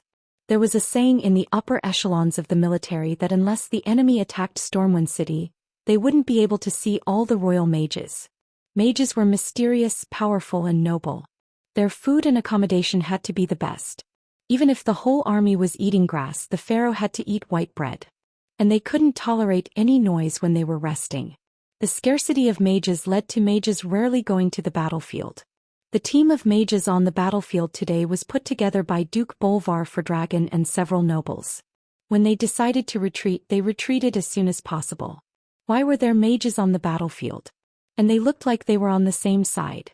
Wiping his blood-stained eyes, Seamus suddenly found that the things stuck in the orcs were very strange. They were all forged diamond-shaped awls. They were obviously larger than the arrowheads of bows, but they weren't as big as daggers. However, it was these awls that made hundreds of orcs cover their eyes and roll on the ground in pain. And twice that number of orcs were sent flying down the hill, seemingly dead. Was this also magic? The next moment, a striking black shadow floated down from the top of the hill. He was wearing a weird black robe and his entire face was hidden in the hood, making it impossible to see his face. The hands of magic around him, which were made of arcane energy, launched arcane missiles ferociously as he descended. No, it couldn't be called arcane missiles anymore. It was a barrage. Denser than a rainstorm and more violent than a rain of arrows. Those were arcane missiles that only official mages could launch. As an experienced general, Seamus could tell at a glance that it was definitely not something that a novice earth mage of the royal mages could release. Every purple-blue arcane missile was not only fast but also powerful. Even an orc's skull would be blown off by a single arcane missile that hit the face of a beastman, whose swords might get stuck if they tried to slash at it. More terrifyingly, those arcane missiles were launched from the descending hand of magic, shooting while moving. But he did not panic at all. What kind of spell control was this? And it wasn't one hand of magic, but more than 100. Even Zimos's eyes were worth it. For a moment he almost thought that the damn mysterious guardian Medivh had returned to His Majesty Lang's side to fight for the entire Azeroth. He was absolutely sure that it was not Medivh. Medivh never hid his head but showed his tail, and Medivh rarely used such low-level spells. Even though Medivh rarely cast spells, Lin Li's impression of him was that Medivh also liked to bombard things. Then, who was he? General Seamus's curiosity almost burst his chest. At this moment an old voice came from the black-robed mage's hood. "General Seamus, take your men and retreat. Leave this to me." On the battlefield, soldiers only accepted military orders. General Seamus almost instinctively wanted to reject him, but he shuddered. He saw his subordinates. Although their faces were still filled with determination, their eyes were filled with exhaustion and sorrow that could not be concealed. Most of their comrades were already in eternal rest here. If necessary, they were absolutely willing to accompany their fallen comrades in eternal rest. But was there a need for that? General Seamus knew very well that these were the last seeds of the Griffin Legion. If they were all killed, the Griffin Legion would forever disappear from the battlefield in Stormwind. Gritting his teeth, General Seamus roared, "Sir Mage, thank you for your help, but the last order the Griffin Legion received was to defend this place to the death." Under the black robe, Duque was stunned. He did not think that Seamus would be so stubborn. No, it should be said that he was so stubborn. How was he going to convince this guy? Duque was also anxious. He lightly tapped the left side of his chest and a mage's badge flashed. "His Majesty Rin has orders. You have already completed the task of stopping the enemy. Now retreat immediately. After you go down the mountain there will be backup to cover you. General Xianxia's body trembled. He had been in the army for many years. How could he not tell that the black-robed man in front of him was actually faking an imperial edict? Stormwind had a strict military system. The secrets within were definitely not known to outsiders. He almost wanted to curse the black-robed old man. But the badge of the members of the royal family mage squad was definitely real. Most importantly, he saw the will to live suddenly emerging on the faces of the young men around him. How could he bear to let so many good lads die in a hopeless battle? What's the backup? Tell me. Otherwise, I can't take the risk of 10,000 troops and 20,000 civilians being chased and accept such an order from His Majesty. Duque was anxious too. In the end he told Seamus one of the backup plans through Mage's messenger. As soon as Seamus heard it, he immediately perked up. Warriors of Stormwind, listen up. The main force has successfully retreated. We are now retreating in an orderly manner. Seamus's loud shout undoubtedly gave the soldiers of the Griffin Legion a shot of adrenaline. Under the suppression of Duque's storm-like magic missiles, the Griffin Legion on this side of the mountain began to retreat in an orderly manner. On another mountain, Anduin, who was in the midst of a bloody battle, immediately realized that something was wrong. Damn it! How could Seamus retreat at this time? At this moment Lothar even wanted to kill Seamus. The two mountains acted as a barrier for each other. However, once one of the mountains was lost, it would be easy for the other mountain to fall into the enemy's counterattack. Lothar had witnessed the ability of the orcs to climb mountains like they were on flat ground. In the blink of an eye, the beastmen who had been out of the archer's shooting range had gone from shooting arrows to shooting straight arrows. In the blink of an eye, they didn't even need to use their spears anymore. They were already using their swords to fight in close combat. However, Anduin immediately discovered that the orcs on the opposite side of the mountain did not chase after them. Instead they showed signs of dispersing. It was because the orcs' green skin was very eye-catching under the sun. Before Lothar could react, he suddenly discovered that there was something wrong with the orcs in front of him. A large area of ice appeared under the feet of the orcs, and the line of battle between the orcs and the human soldiers was the boundary of the ice. The extreme slipperiness of their feet greatly weakened the orcs' ability to climb mountains. Is there a powerful mage? Chapter 81. Some things were precious only after they were lost. Take Medivh for example. With the Guardian of Azeroth and the strongest mage in the world, King Lang could face the most powerful human kingdom, Rotterdam. No matter how many beastmen there were, it would only take a few Bayou to finish them off. Teach the orcs how to behave. Now, sigh, it's all tears. At this moment, Lothar had yet to confirm that Medivh was the culprit who caused the entire kingdom to fall into a crisis. However, he was clear about one thing. If even the elite Griffin Legion was defeated like this, the ordinary garrison troops and private soldiers of the nobles would not be a match for them. At this rate, Stormwind would definitely be destroyed by the green-skinned monsters. He had thought about it countless times. If he could return alive this time, he would try to persuade Lang to mobilize the 7 human kingdoms to fight against the Green Tide. But that was just a thought. Until a mysterious black-robed mage floated over from the opposite mountain peak. No one would have noticed him, but the problem was that the mage's appearance was too cool. Not only did he freeze the orc's feet as he floated in the air, but he also had more than 100 mage hand that fired arcane missiles non-stop. Mobile casting was not a very advanced technique. Many official mages knew how to do it. But controlling more than 100 hands of magic to fire at the orcs while he was on the move, and almost all of the bullets hit. That was terrifying. Anduin Lothar was almost dazed. Should he say that this black-robed mage was strong? It felt like he was only using low-level spells. Should he say that he was not strong? The power of this person turning the entire situation around in a short period of time was really terrifying. Perhaps half of the mages of the Wang family would only be able to achieve such an effect. For a moment, Lothar almost thought that his old friend Medivh had turned over a new leaf and returned to the good side. The newcomer was definitely not Medivh. That strange arcane energy definitely did not belong to Medivh. Lothar, take your people and evacuate immediately. This old man has prepared a few gifts for these rough fellows. It was still the same old voice and Noxus was stunned to hear it. Duque knew that Noxus wouldn't believe him. Noxus gritted his teeth and nodded. Let's retreat. Someone will cover us. Lothar ordered. He didn't completely believe the mysterious old man's words, but compared to Seamus, his current situation was worse. Seamus was the first to retreat. If he didn't retreat when the orcs surrounded him, his troops would be annihilated even faster. Just as the remnants of the Griffin Legion retreated up the mountain, Noxus finally received the cover that the mysterious elder had mentioned. They were hundreds of strange arrows. Lothar's sharp eyesight clearly saw that these arrows were longer and more peculiar than the arrows of the Stormwind archers. At first he thought that these were the arrows that the Elven Rangers loved, but upon closer inspection he was shocked to find that these arrows were not fired from bowstrings at all. Similarly, they were not ballistae.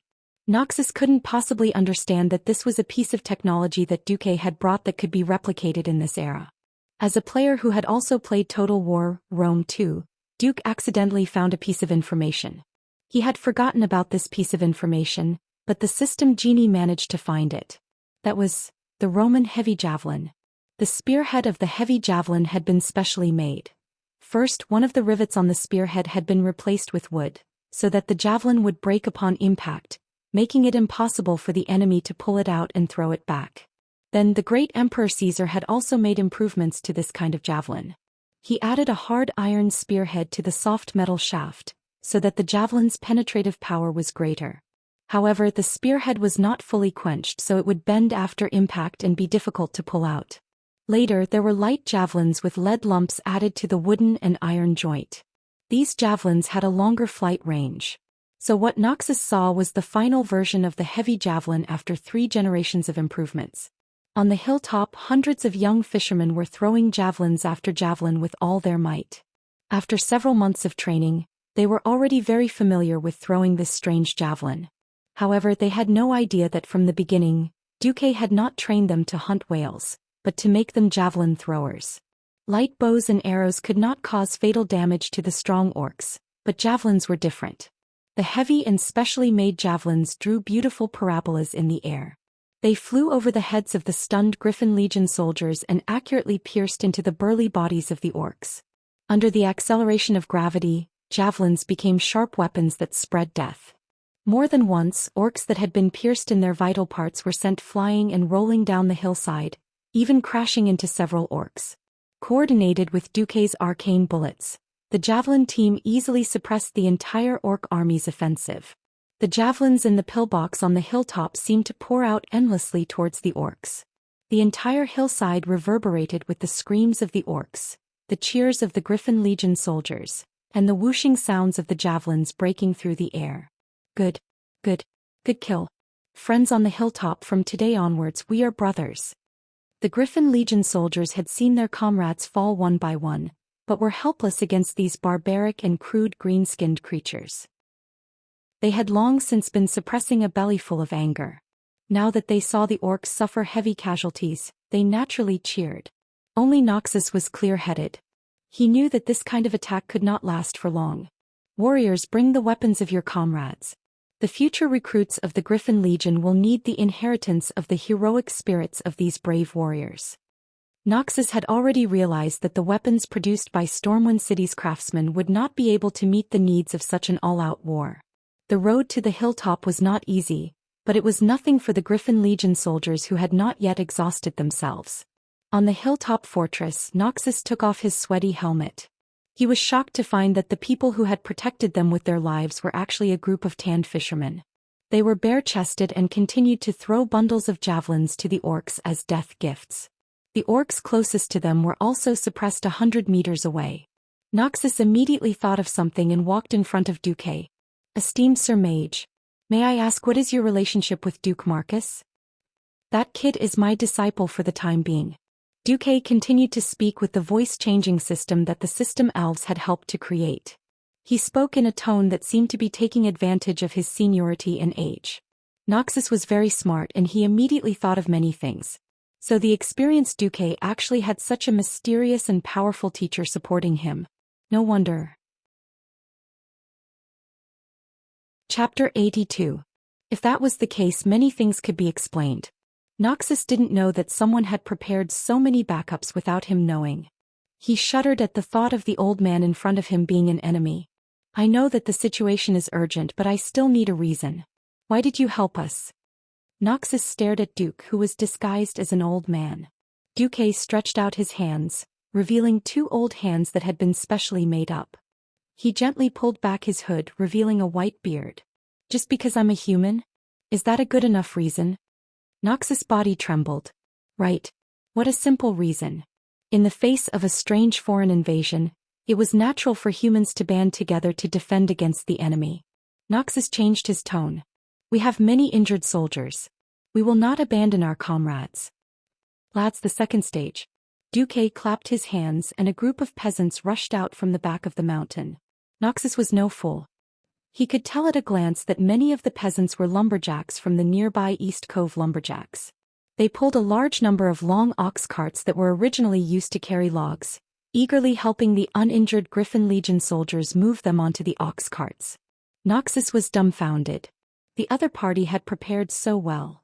Based on the mysterious Magus performance just now, Noxus was sure that he had met a benefactor. Noxus waved to the soldiers. Let's retreat first. Some of the soldiers objected. No, how can we leave civilians behind? Duque laughed. Ah, you're wearing heavy armor. How can you run faster than these unarmed javelin throwers? Besides, I'm the one who stays behind. Do you have any objections now? The moment Duque's words left his mouth, the surrounding soldiers were filled with respect. Even the lightly injured soldiers stood up in unison, placing their hands on their chests and raising their swords to the sky. Sword salute. A soldier's most solemn salute to someone worthy of respect. Including Noxus, a total of 300 soldiers saluted to Duque. Duque waved his hand. You can go first. Don't stop me from killing orcs. I'll catch up to you in a bit and let you watch the second act. While Duque was speaking, an uninjured javelin thrower who was hiding in the firing hole of the fortress suddenly howled miserably. Duque narrowed his eyes and squeezed out a few words from between his teeth. Pain, curse. Lothar's expression was also terrible. Your Excellency, With a wave of his hand, the curse was dispelled by Duque. Go away, this is a battle between mages. The War of the Mages, what a mysterious term. However, this word clearly told Lothar that this wasn't something a warrior like him could meddle in. Nodding heavily, Lothar led his men and Duque's javelin throwers down the mountain. The entire mountaintop fortress became empty once again. In front of the tightly shut gate of the fortress, Duque stood alone against the wind. Standing on a high place, the feeling of the cool spring breeze gently brushing against his face was actually quite nice. Unfortunately, the thick smell of blood was not enough to make one feel comfortable. Duque couldn't help but narrow his eyes as he stared down at the winding mountain below. Almost every step of the mountain was filled with corpses. Some were orcs, but most were humans. Thousands of ferocious orcs stared at Duque. They let out low growls, their pointed fangs reflecting a strange light under the sunlight. If it wasn't for the fact that orcs didn't have the habit of eating humans, Duque might have been worried that he would be torn apart and eaten if he accidentally died. Now, Duque had to buy time for the Griffin Legion to retreat. The orcs wanted to swarm up, but Duque had more than 100 hands of magic floating in the air, which made the orcs who had just been taught a lesson a little afraid to approach. Useless. Is a mere spellcaster enough to scare you? A hunchbacked orc wearing a black robe appeared. Everywhere he went, the orcs immediately parted like the tide. This was a fellow of high status. To receive such treatment among the orcs, if he wasn't the chief of a large clan, then there was only one other possibility: the infamous warlock of the Shadow Council. This was the first time that Duque had seen these warlocks appear on the Azeroth continent from such a close distance. This reminded him of the tragic experience of being abused by warlocks as a mage in the game. The warlock brought the hellhounds to teach mages how to be human. But you didn't even bring a pet? Are you looking down on me? No, maybe you brought a succubus? Even though he had been a transmigrator for a long time, when Duque suddenly encountered a warlock, he couldn't help but think like a player. It was a pity that this person didn't look like Ghoul Dan. If that was the case, there was still a fight. The World Guardian Medivh and the Beastman Warlock Ghoul Dan were both demigod-level existences in most games. Duque didn't have the confidence to face one of them when he was so weak. Warlocks were experts who used demonic power to play with souls. Duque really didn't dare to be sure that if he died at the hands of a warlock, he wouldn't become a ghoul when he revived. The warlock shouted in a gibberish. Duque couldn't understand the orc language and the system elf didn't know how to translate it. Just seeing the system elf's random translation of, "The Imperial Army wants you to surrender and not kill," made Duque want to strangle the system elf to death. It was useless to say anything and Duque wasn't interested in a human running over to the orcs. So, there was only one thing he could do. Duque raised his middle finger. Yes, this was the starting gesture for Duque to release Blizzard. If this was a game, a mage would be an idiot to release Blizzard on a warlock. But reality was obviously different. Within the range of Blizzard, the icicles fell rapidly, very well interfering with the warlock's vision. The warlock retaliated with a shadow arrow, but with the system elf's ballistic judgment assistance, Duque only moved sideways a step to the right, allowing the shadow arrow to hit the huge fortress gate. Without hesitation, 108 hands of magic suddenly grabbed weapons from all over the fortress. Sorry, I'm not some ordinary mage. If you don't have any other tricks up your sleeve, then die. 108 javelins were thrown brazenly from the sky to the ground, almost blocking all the orc warlock's escape routes. Almost at the same time Duque was hit. Countless frightening illusions suddenly appeared in his mind. They were fragments of fear hidden in his heart, fragments that he had completely forgotten. Duque suddenly saw, in the dead of night, a huge venomous snake flew up, opened its mouth full of fangs and bit his face. That fear, that pain was so real that Duque almost instantly let out a scream. Chapter 83. Fear poured into his thoughts like a tide. Or it could be said that a malicious robber had kicked open the door to Duque's heart and barged in wantonly. Duque's breathing quickened and his pupils dilated. However, he turned a deaf ear to the urgent warning of the system elf. Many desperate and heart-palpitating scenes emerged in Duque's mind, such as those terrible pale skeleton soldiers in horror movies waving rusty machetes and slashing at him. Another example was walking by a small river and suddenly being pulled into the river by a huge black octopus tentacle. He struggled desperately in the cold water but to no avail. Duque struggled to get rid of these terrible illusions, but this illusion of fear that came from the depths of his memory had completely dominated Duque's 5 senses. Whether it was vision, hearing, smell, taste or touch, they were all real feelings. This feeling of terror easily disrupted Duque's thoughts. He felt his energy drying up and there was a piercing pain in his brain. He didn't know when, but from his forehead to his neck and then to his back, his whole body was drenched as if he had been fished out of the water. Seeing Duque's clumsy dance, the orcs who had just been defeated burst into laughter. The orcs who advocated force, worshipped heroic warriors the most. They instinctively hated spellcasters, but they had enough respect for the shaman priests in the tribe and even these new warlocks. They had thought that this would be another gorgeous killing feast for the warlocks. They had thought that the mage controlled by fear would laughably run under the orc's axe and take a blow with his thin body. However, the situation suddenly changed. Those hands of magic that should have disappeared were still attacking fiercely, throwing a large number of javelins. Unfortunately, the seemingly invincible javelin tactic failed. This orc warlock actually took out an axe and blocked all the threatening javelins with clanging sounds. If Duque was still sober, he would have realized that before becoming a warlock of the Shadow Council, almost all orc warlocks used to be shamans. Shamans who could fight and cast spells. Compared to the simple orc warriors, the shaman was more versatile in the tribe. Duque's strange reaction also made Barca the warlock feel puzzled. He really couldn't understand how Duque, who had already fallen into chaos under his fear spell, could control those hands of magic. Obviously, these hands of magic were still operating independently. Countless purple-blue rays of light suddenly shot out from the hand of magic, and the violent arcane missiles hit the orc warlock who was in the middle of casting a spell. But what even the system elf didn't predict was that the spell shot by the hand of magic actually bounced off the beastman warlock's black robe and disappeared. Magic was a part of mysticism, but it was also a part of energetics. Just like how high-level mystery could suppress low-level mystery, low-level arcane missiles with lower energy density were rejected by the evil dark energy around the warlock. Host, wake up. I can't take it anymore. The system elf croaked in Duque's spiritual world. Weak human, I don't know how you managed to fight back under the fear spell, but it's all over. Die. The orc warlock roared in the orc language and cast a sacrifice spell at the orc warlock. Along with the raging flames of destruction, the evil demonic power spread in all directions. That power not only infected the beastmen who had already absorbed the demonic blood, but it also made them even more berserk and bloodthirsty. At the same time, it also affected Duque. Suddenly, Duque felt that he was being looked down upon. He was being looked down upon by someone who he only saw as an EXP monster. His mental state was so strange that he didn't even notice the system notification.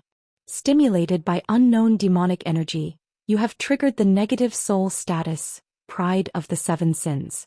Your words and actions will be out of control. You and the enemies affected by your pride will not use any defensive means. Among all the means of attack, you will automatically choose the most powerful one. If either side kills the other, it will cause a double blow to the enemy's morale. You are immune to the reduction of morale. You will automatically be affected by the effect of reckless curse. You will not run away and are immune to fear. Hadash, Duque's body suddenly trembled. The orc warlock was shocked to find that the flames of destruction that were burning Duque's body were all gathered in Duque's hands. Duque suddenly lifted his hood. What appeared in the orc's eyes was a white-haired, white-bearded old man with an arrogant expression. The corners of his mouth were raised high. Duque spoke in a strange language that was neither the common human language nor the orc language. Both sides could understand it. This should be some kind of spiritual communication that went beyond body language. Listen up. Green-skinned bastards, my name is Wuxia. Hundred-handed death god Wuxia.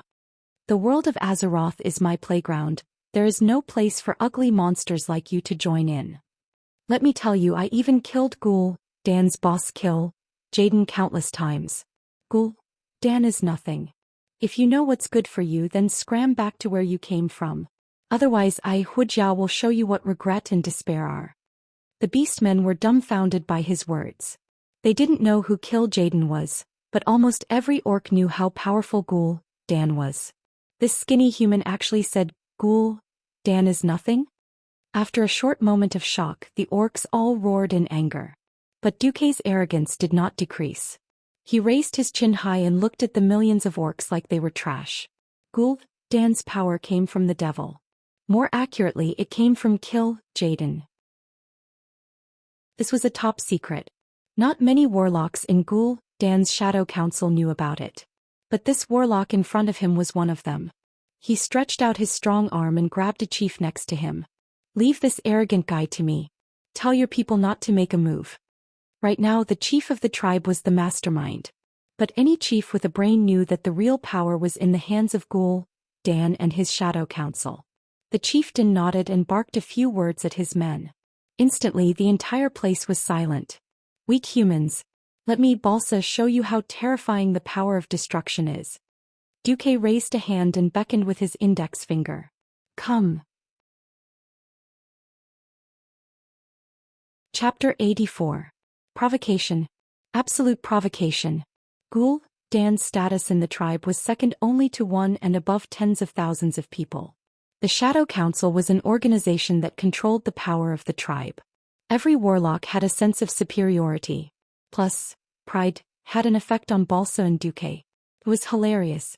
Both parties, who had countless tricks up their sleeves, were actually using magic against each other. Using magic against each other was not uncommon in the battles of the Pharaoh.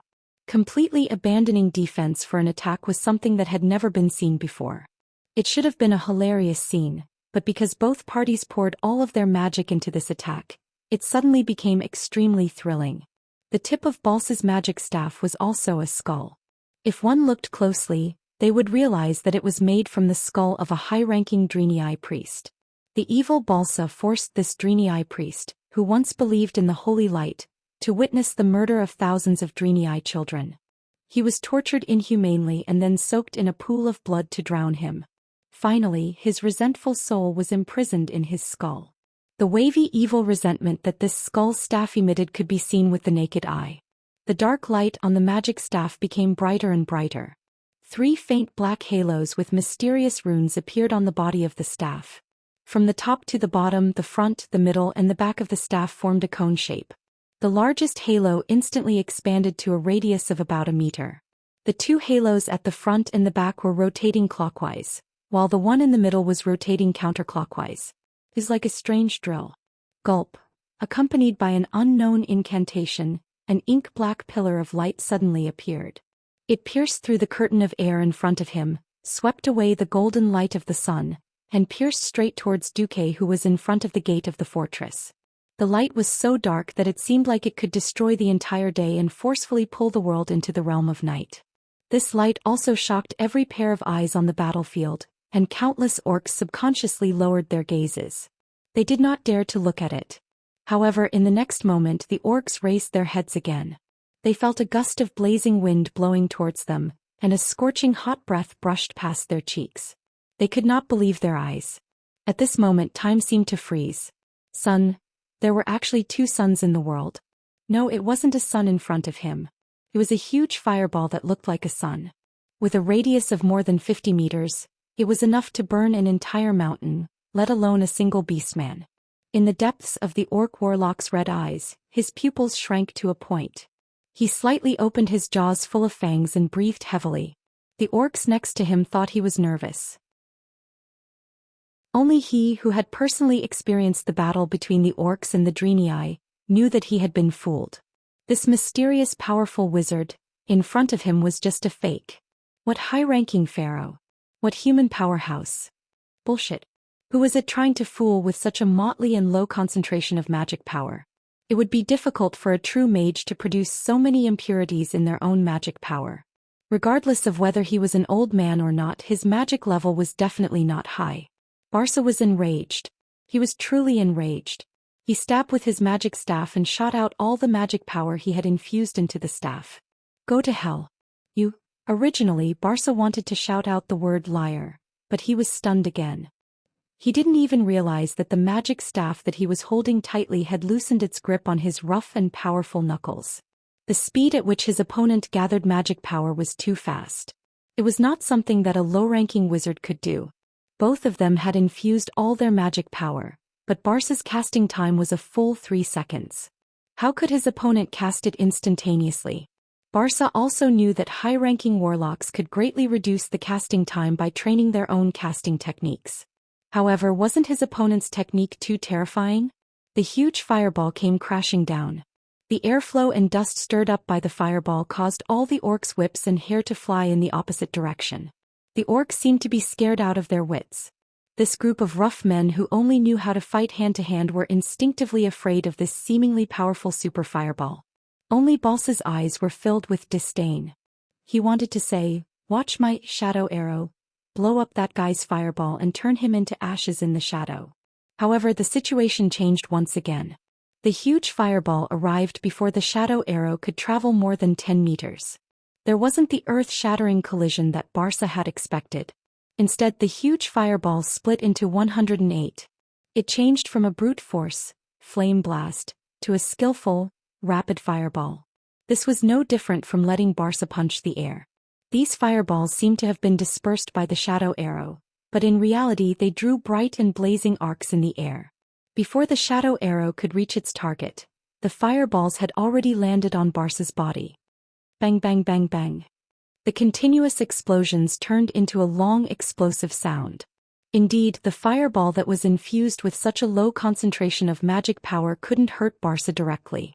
However, the fireball didn't only deal elemental damage. The impact from the explosion was unavoidable. As an old warlock who wasn't particularly powerful, Barca could totally summon a void devil and sacrifice it. Then he would disintegrate it and turn it into a shield to protect himself. If that was the case, even if Duque used another 10,086 fireballs, it wouldn't be of any use, let alone 108 fireballs. However, Barca was more arrogant than Duque, so he wasn't willing to use such a method to obtain victory. It's just a low-level spell, so I'll just have to take it head-on. That was what Barca thought. Of course, he didn't know that it was Duque's soul energy, one of the 7 major sins, pride, that was affecting him at the same time. In the end, under the gaze of thousands of orcs, Barca was beaten up badly. Left. Wait for my shadow arrow to hit him. Both Barca and Duque didn't expect that there would be a third party involved in this seemingly one-on-one duel. The name of the third party was the System Elf. What should I do? What should I do? After the simulation. There are 3.98 seconds left before the host's Flame Blast will lose its effect and he will be killed by the opponent's Dark Attribute Arrow attack. According to my calculations, if the host is killed by a warlock who uses demonic energy, there's a high chance that the host will completely lose his humanity and become a ghoul after resurrection. If the host completely loses his rationality, the System Elf will also be finished. Originally, it's my principle not to interfere with the host's decisions. However, the host has lost his rationality. Yes. I can activate the emergency plan to protect the host. No one noticed that a mage's hand had appeared between the orc warlock's loose mage robe and cloak. This hand didn't use any kind of spell to attack. According to the calculations of the System Elf, with Duque's current level, any spell attack would be ineffective against the orc warlock.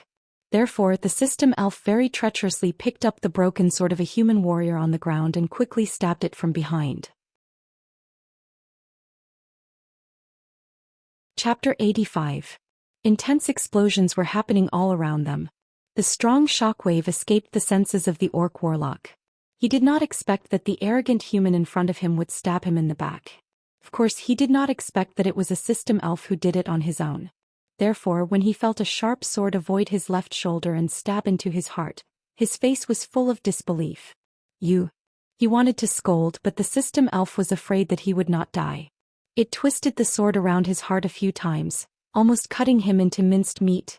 Everything was covered up by the explosion and no one knew about it. The orcs who had retreated a long time ago looked at the warlock on their side with anticipation. However, they soon realized that something was wrong.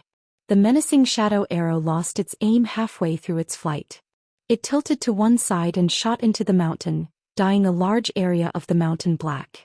However, the mysterious human's fireballs bombarded Balsa's body one after another. After about 1/3 of the fireballs were used up, Balsa's defense began to fade. After 2/3 of the fireballs, the magic on the surface of Balsa's body had completely dissipated. However, the high-purity magic that flowed in his body was still resisting the low-purity magic from the flame blast. To the orc warriors it was a completely different matter. This human was so cruel. He could have killed Balsa with a powerful fireball, but he had to create more than 100 fireballs and throw them at him one by one. This was clearly torture. After the last fireball was thrown at Balsa, the orc warlock, who was full of unwillingness and was burnt black, finally breathed his last. In order to cover up what it had done, the System Elf obediently snatched Balsa's magic staff with the magician's hand, before the flames completely engulfed Balsa. Duque, who had regained his senses, realized that his System Elf had given him the magic staff as a trophy, as if it was a treasure. Duque was stunned at first, then he laughed hysterically. The arrogant laughter stimulated the orcs' nerves again. They did not understand the battle of magic spells. However, they knew that the other party had played the trick of killing the general and capturing the flag. It was also this black-robed human who had destroyed their dream of killing the big shots on the human side. Unknowingly, these brave orc warriors were afraid. Who else? Who else? Duque seemed to be affected by the aftermath of pride, as he waved the orc warlock's skeletal staff in an extremely arrogant manner. Looking at the tens of thousands of orcs hesitating to advance, Duque laughed maniacally. He raised his black cloak with one hand and turned around to enter the fortress. A minute passed. 5 minutes passed. 10 minutes passed. Not a single chief or orc dared to take a step forward to check if Duque had left. Suddenly, a huge and ferocious figure rushed out from the back of the orc army. Like a bird startled by a ferocious beast, the orcs scattered in all directions. What are you doing? My order is for you to attack. Attack again. Annihilate all human warriors in sight. What are you guys daydreaming about? Had they killed all the humans? Where is the human chieftain's head? It was the tribe's chief in name, Black Hand the Destroyer. No, that. Black Hand finally understood what had happened from the little tribal chief's intermittent narration. What? You bunch of trash that tarnished the tribe's honor. Without giving the little tribal chief a chance to explain himself, The huge warhammer drew a terrifying arc in the air and smashed into the little tribal chief's head with an indescribable force. The upper half of the orc chief's body was smashed into minced meat. Waving the bloodied warhammer, Black Hand pointed angrily at the top of the mountain.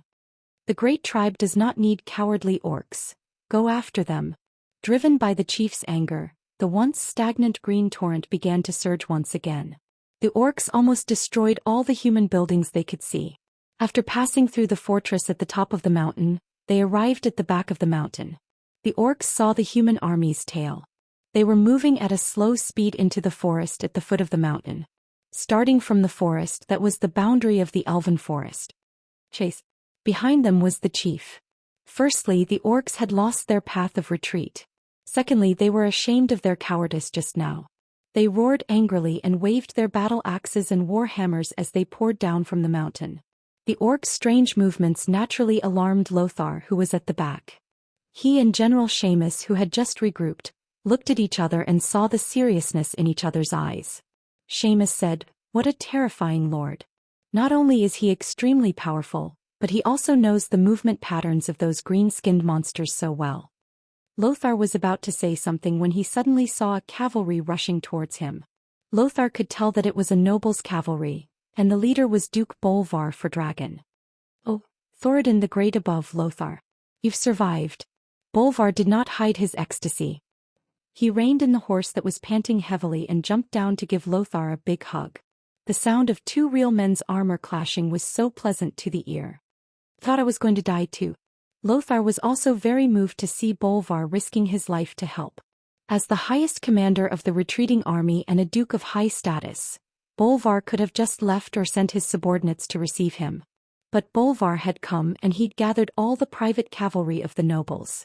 Looking around at the rather pitiful Griffin Legion soldiers, Bolvar's eyes grew moist.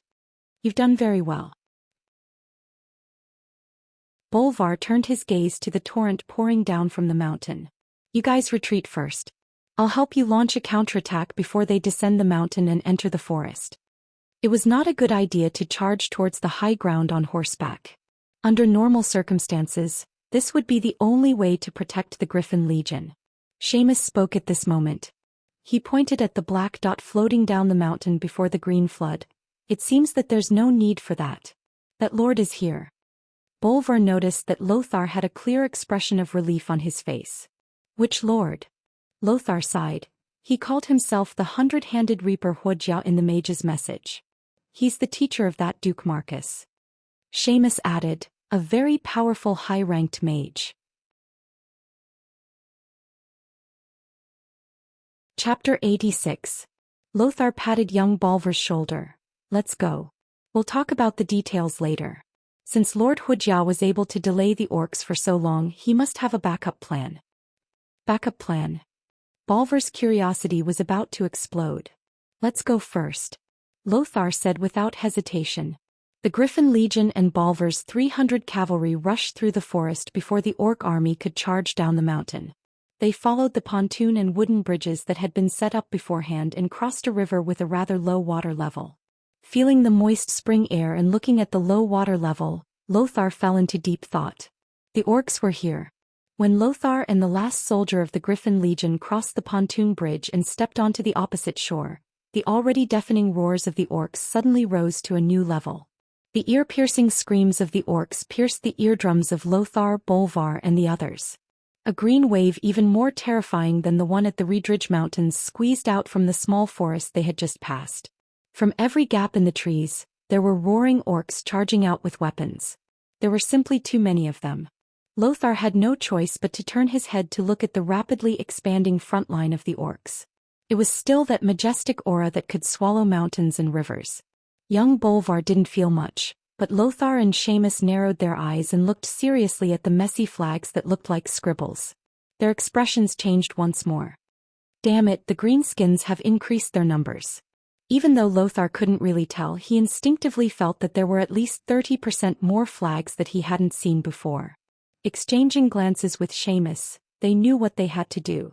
Whether it was according to the agreement or military common sense, they couldn't retreat any longer. The Griffin Legion once again carried out their mission to cut off the retreat. 1,500 soldiers formed 3 rows of 500 people along the shore just after they left the river. The soldiers who weren't too heavily injured struggled to climb down from the vehicle. They practically used their bodies to support themselves as they stood behind their comrades, forming the frail 4th row. At this moment, Lothar suddenly realized that Duque had already floated through the forest and was gently floating in front of him. Lothar knew that this was the mage's slow fall spell, but to be able to use it so accurately, this mysterious mage's strength was unfathomable. "Hello, Your Excellency Wuxia." Lothar took the initiative to greet him. "Hello, Sir Lothar. It seems that we have established a preliminary level of trust." Among the backup plans that Duque had agreed on, Lothar was also to form a formation on the riverbank slightly away from the river. Duque asked in an old voice, "You don't seem to be worried that I'll harm you now?" "It's nothing. At most I'll just lose my life again for the same reason." Noxus revealed a hearty smile. "Also, I don't believe that you would harm me because we are both humans." "Yes, because we are all humans." Strangely, these two people who were at least 20 years apart in age, easily found common ground.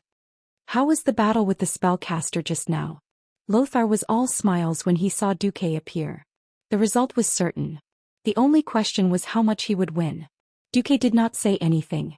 He threw out the orc warlock's skull staff that emitted evil energy. The vengeful spirit on the staff seemed to have absorbed the blood of the ferocious beasts and became less violent, but it was still menacing. "Take it back to the high-ranking priest in Stormwind City. I think there will be people on your side who will be interested." Hiss. Lothar, Seamus, and Fordragon all secretly gasped at the same time. Battles between mages were indeed extremely mysterious. But everyone knew that it was one thing to defeat the opponent. Killing the other party was another matter. Killing the opponent was more than twice as difficult as defeating the opponent.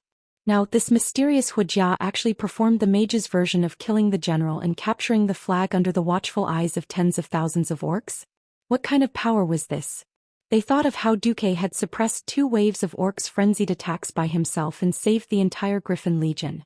Then they thought of how he killed the enemy's powerful spellcaster in front of the formation this time. The 3 couldn't help but raise their evaluation of Duque countless times. However, Duque's performance wasn't over yet. Seeing that the fastest orcs had already rushed to the shore and were about to enter the water, Lothar and the others suddenly felt their hearts in their mouths. The water of this long river wasn't deep. For humans, the water didn't reach their waists, but for the tall and burly orcs, it was only as deep as their thighs. It wasn't a problem at all. If the orcs were allowed to charge, it wouldn't take more than a few minutes for the vanguard of the orc army to cross the river and engage the Griffin Legion. Feeling the gazes of the 3 military bigwigs, Duque smiled lightly and then raised his right hand towards the orcs. In the void, 24 hands of magic appeared. They had the same posture as Duque's right hand. 6 seconds of chanting seemed like a long time, but in the face of an army, it was equivalent to a short instant. Under the gaze of Lothar and the others, 12 fireballs were sent flying. They flew crookedly into the sky and blossomed into fireworks-like balls of fire. The other 12 shot into the forest on the other side, instantly igniting the forest. These 12 fireballs were a perfect demonstration of what was called dry wood and raging fire, and the fire actually spread all at once. The orcs who drank the demon's blood were very violent and very brave, but that didn't mean that they were completely irrational berserkers. There were still too many things that they would instinctively fear, such as flames. Countless orcs turned into running humanoid torches in the blink of an eye. They either rolled on the ground in pain or, under the leadership of the smarter ones, frantically rushed into the river to put out the fire on their bodies. Lothar stared dumbfounded at the scene in front of him, his mouth quivering, and finally asked his question. "It's still spring, and when we passed through the forest just now, it was still very wet." Duque rolled his eyes at Lothar. "I can temporarily turn several miles of land into a tundra. Why can't I dry up that small forest a little?"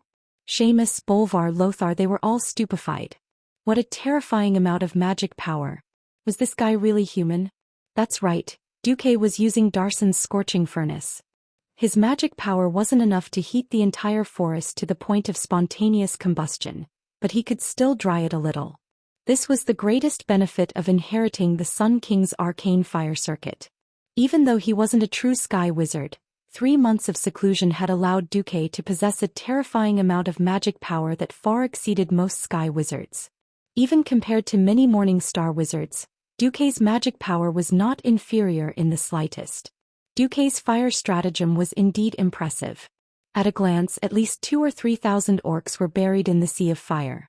However, compared to Duque's flawless performance, the corners of Lothar's eyes twitched as he watched the thousands of orcs rush into the river to escape. Chapter 87. That's right, after putting out the flames on their bodies, these crude fellows had already stood up and were laughing at Duque. The beastmen were laughing. Duque was laughing as well, but Duque's laughter was even more carefree and joyful. Lothar suddenly noticed that Duque's eyes were filled with concern for an idiot. What? Was there a backup plan? Lothar was startled. Lothar's guess was right. There really was a backup plan. Did you hear something? Bolvar, who had the best hearing, was the first to ask. In the next moment, not only did Lothar and Seamus hear it, but the rest of the Griffin Legion did as well. At this time, Duque said slowly, "Lothar, you'd better have your men retreat another 50 yards. 50 yards was equivalent to retreating into the forest. From a tactical point of view, retreating into the forest was equivalent to not having a formation. But when he thought of how low the water level had been, Lothar understood what Duque had done. It was the spring flood season and the river should be rising. Normally, the water level shouldn't be this low. There was only one explanation.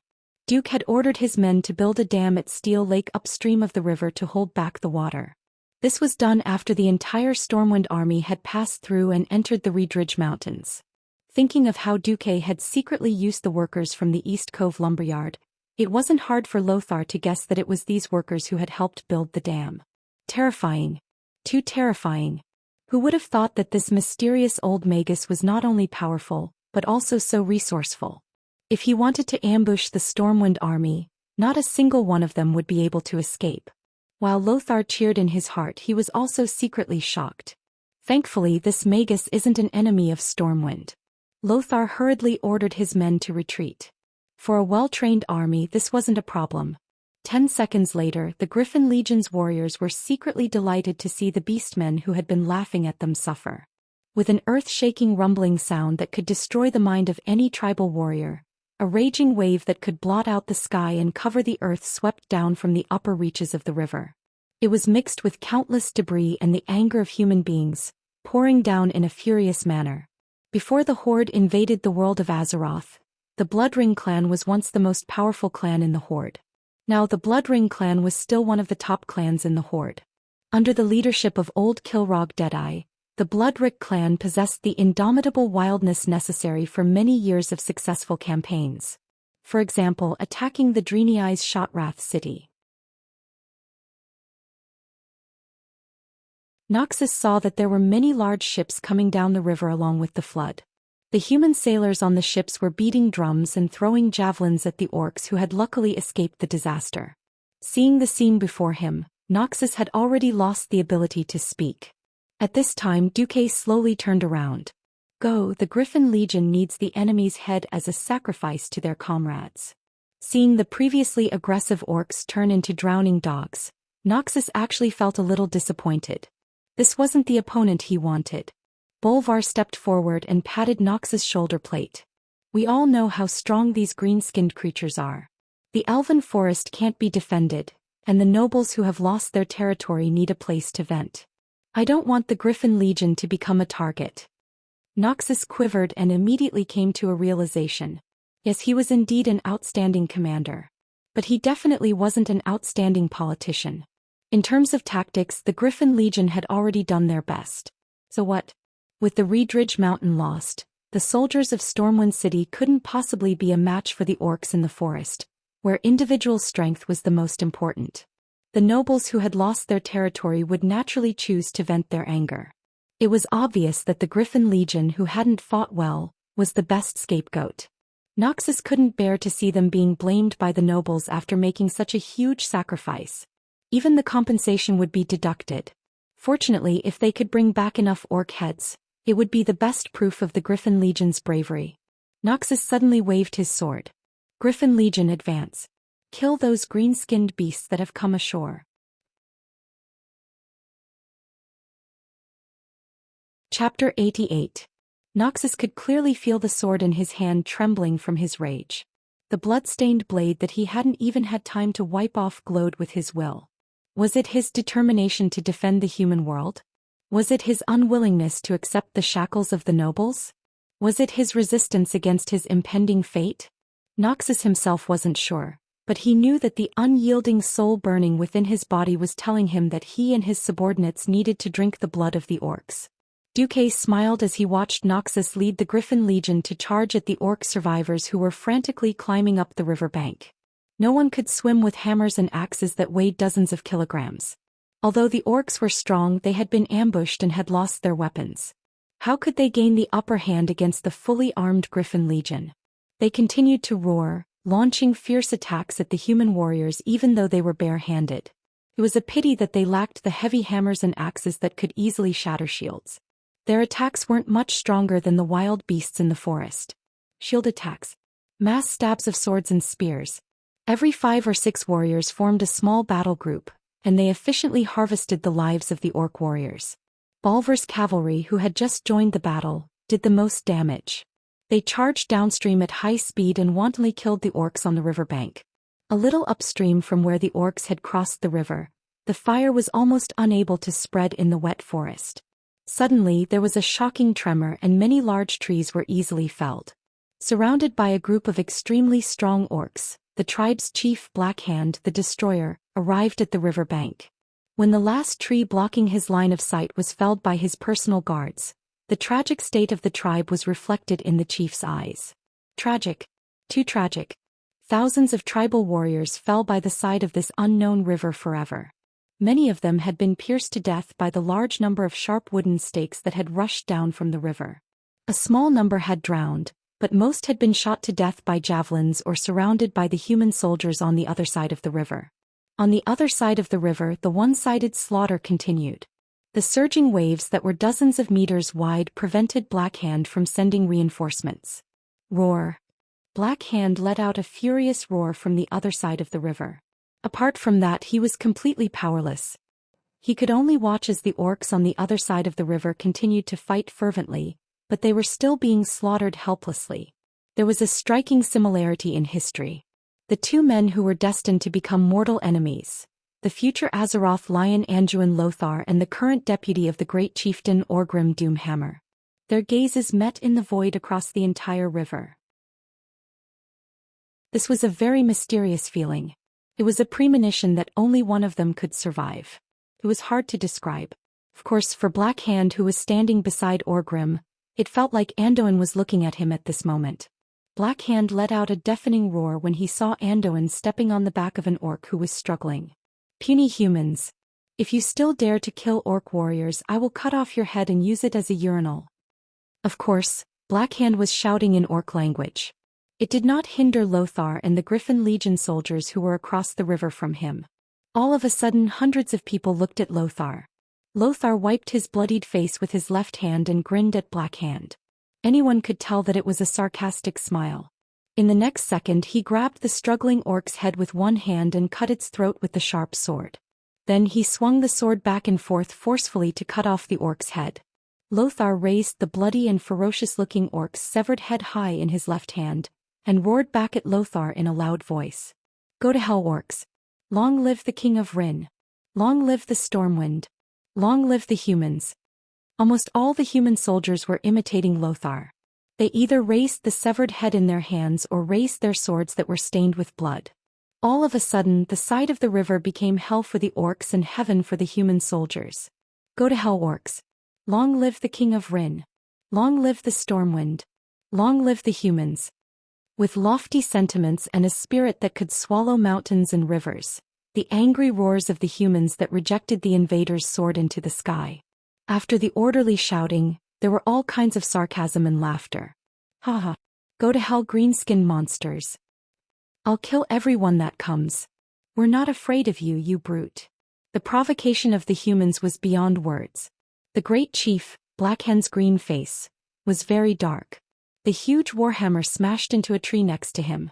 The huge force smashed the entire trunk into pieces, and the broken pieces even injured the orcs next to it.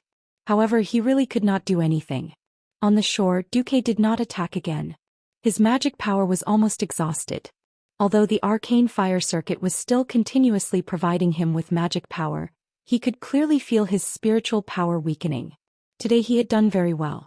Even though the total combat power of the orc army was still strong, he knew that he had done the best he could. In the dark, the long river of fate suddenly lit up with a little light. That light was so weak compared to the entire long river that it was not even considered bright in the light of fate of the billions of creatures in the entire Azeroth. But after all, Duque had cast a new fire seed of fate on this land that was about to fall into the dark rule of the orcs. Perhaps this fire seed would be extinguished. Perhaps at the right time, the fire of hope would extend out from this fire seed and burn all the claws of the demons. No matter what, this was the first time that Duque had tried to change the flow of fate. It seemed that it was quite successful. In this battle, Stormwind lost. Whether it was in terms of tactics or strategy, the defending army led by Lothar was a failure. A total of 3,000 elite soldiers of the Griffin Legion and the same number of garrison troops were forever sleeping at the pass of the Red Ridge Mountain. And their failure also caused Stormwind to be strategically passive. There was no place to defend. In this life, the water of the Stone Tablet Lake benefited more than in the game. Duque played with fire and water at the same time. But this still could not reduce the orcs' advantage in combat. After a short loss, Dan sent out more tribes to invade the Elven Forest from multiple fronts. Their attacks were definitely faster and fiercer than what Duque knew in the history. But that was not something that Duque could control. The soldiers of the Griffin Legion returned to Stormwind City after a few days. In this era, people had a very direct way of expressing their feelings towards the returning army. People would not be stingy with their praise and enthusiasm for the victorious army. As for the defeated dogs, people would give them the cruelest of curses. They should have cursed and mocked them. But towards the Griffin Legion, their expressions were very complicated. Chapter 89. The Griffin Legion before them didn't look like a defeated army at all. Even though they were riddled with wounds, many of them needing the support of their comrades to walk. Even though their armor was full of large gaps or large dents caused by heavy objects, they were still able to move their armor. Even though they shouldered the great crime of losing at Red Ridge Mountain, and were blamed by countless nobles and commoners for their defeat. Still, the people couldn't bear to mock and curse them like they were the losers. It was simple. Carts after carts of orc heads accompanied them back. Even though the heads had been simply cured with lime, they still looked unspeakably terrifying. The people could clearly see the orcs' bulging eyes, their sharp fangs that seemed like they could tear a person apart in one bite, and the terrifying rings used as decoration on the fangs. The people could also see the enormous bodies of the orcs being transported back. Large numbers of orc axes and warhammers were displayed in the busy streets. When even the strongest of men couldn't easily wield these heavy weapons, the people finally realized what kind of terrifying monsters the warriors of Griffin Legion were fighting against. The streets of Stormwind City went from silence at first to sparse applause, then to thunderous cheers and applause in the end. The young warriors of Griffin Legion had experienced the greatest ups and downs of many people's lives. Well done. Good job, Griffin Legion. You've done your best. Without your bravery, the situation might have been even worse. For the first time in the history of Stormwind City, a large number of people were giving flowers and applause to the defeated army. At some point the first warrior started crying. Then came the second and the third. Men didn't easily shed tears. They were defeated. But they were also victors. Their tactics and strategies had failed, but they had at least overcome their fear and survived the trial of iron and fire. Anduin Lothar, Tom Seamus and Bolvar for Dragon walked through the corridors of Stormwind's stronghold, feeling the gazes of the guards. Even though they had lost the battle, the guards had only now begun to view them as legends. Even before they entered the chamber, they could hear the clamor of voices squeezing through every crack in the door and every crevice. The nobles, who used to be so high and mighty that even speaking loudly was seen as uncultured, were using their loudest voices to ask the king to send troops to punish the evil orcs who had taken over Stormwind's territory in the most bloody way possible. The gate, which was as tall as two people, opened. The entire place fell silent. The air seemed to have frozen and all sounds were locked in place. Unlike the simplest and purest civilians, Many nobles had a more direct view of Lothar: hatred. They didn't care how hard Noxus fought, nor did they care that more than 60% of the Griffin Legion had died. They only knew that it was precisely because of Lothar's defeat that they had turned from nobles with real power to nobles with no home to return to. And this group of border nobles who had lost their territories were also the fiercest in front of King Lang. Seeing that Lothar and the others had entered, the nobles were ready to make trouble. King Lang Rin expressed his support for Lothar in the most direct way. He left the throne excitedly, strode down the stairs and rushed to the door of the conference room. He gave Lothar a big hug. "Damn orcs. I almost lost you forever." Thousands of words were all contained in this one sentence. There was no "well done," or "I don't blame you for trying your best." Lang only cared about the safety of his childhood friend. Anduin patted Lang's back hard. His eyes were also slightly watery, but he controlled his emotions. "Your Majesty, Anduin Lothar is back." He was reminding Lang that they were in a public place. Lang immediately came to his senses. He let go of Lothar and said loudly, "Welcome back, my commander. Welcome back, Duke for Dragon General Seamus." In the face of the king's public support, the nobles had to swallow their words even if they wanted to make things difficult for Lothar. Lang sat down again. "All right, everyone and I have seen the report. As the ones who personally fought against the green-skinned monsters Lothar or Bolvar, who can tell us how powerful those monsters are?" Bolvar was the first to bow. "No amount of words can describe the violence of these monsters. Let everyone see for themselves." Bolvar clapped his hands and the door of the conference room opened again. Along with the stench of blood, a barbaric aura that seemed to have come from ancient times rushed out. 2 guards pushed in a huge cage with wheels. Around the cage were 12 fully armed guards of the Wang clan, each of them holding a shield and an unsheathed sword. After seeing the huge and burly figure in the cage, almost all of the nobles in the conference room felt their eyelids twitch violently. Some of the more timid ones even let out a cry of surprise. Bolvar continued to introduce, "This is the green-skinned monster that we fought in the Riedridge Mountains. We will call it the Orc for now." With a wave of Bolvar's hand, the cage was immediately opened. 6 incomparably strong men with bulging muscles stepped forward and pulled on the shackles on the beastman's wrists and ankles. They lowered their bodies and prepared to exert their strength. Lothar gently pulled out his sword and stepped forward to block half of Lang's body. Their large formation made Lang and most of the nobles who had never seen an orc frown.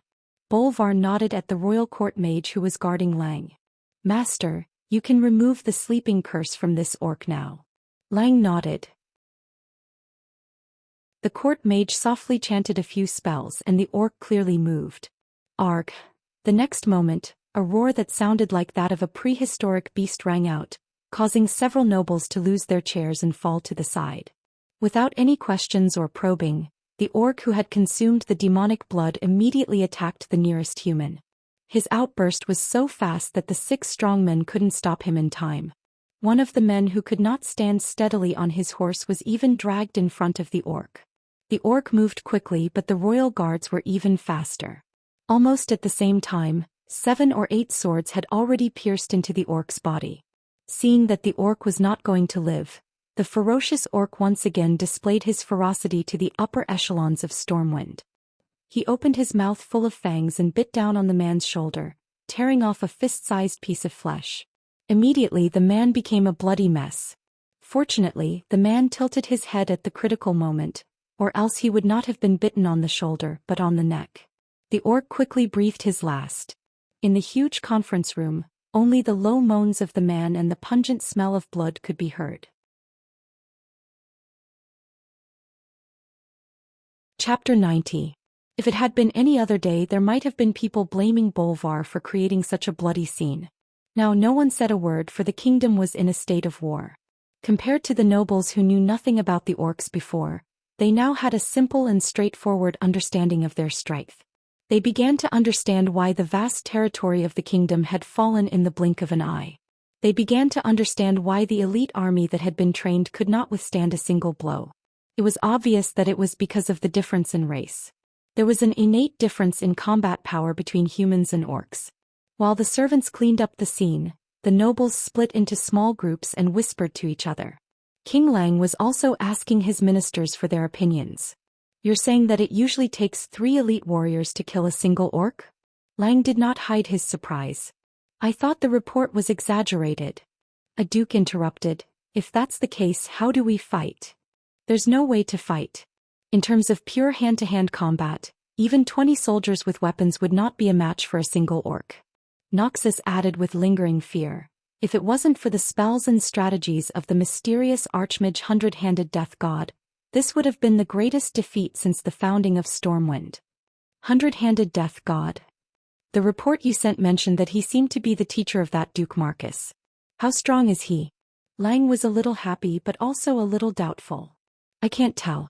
But he was able to repel the siege of thousands of orcs, and even killed the enemy's evil spellcaster and took his staff.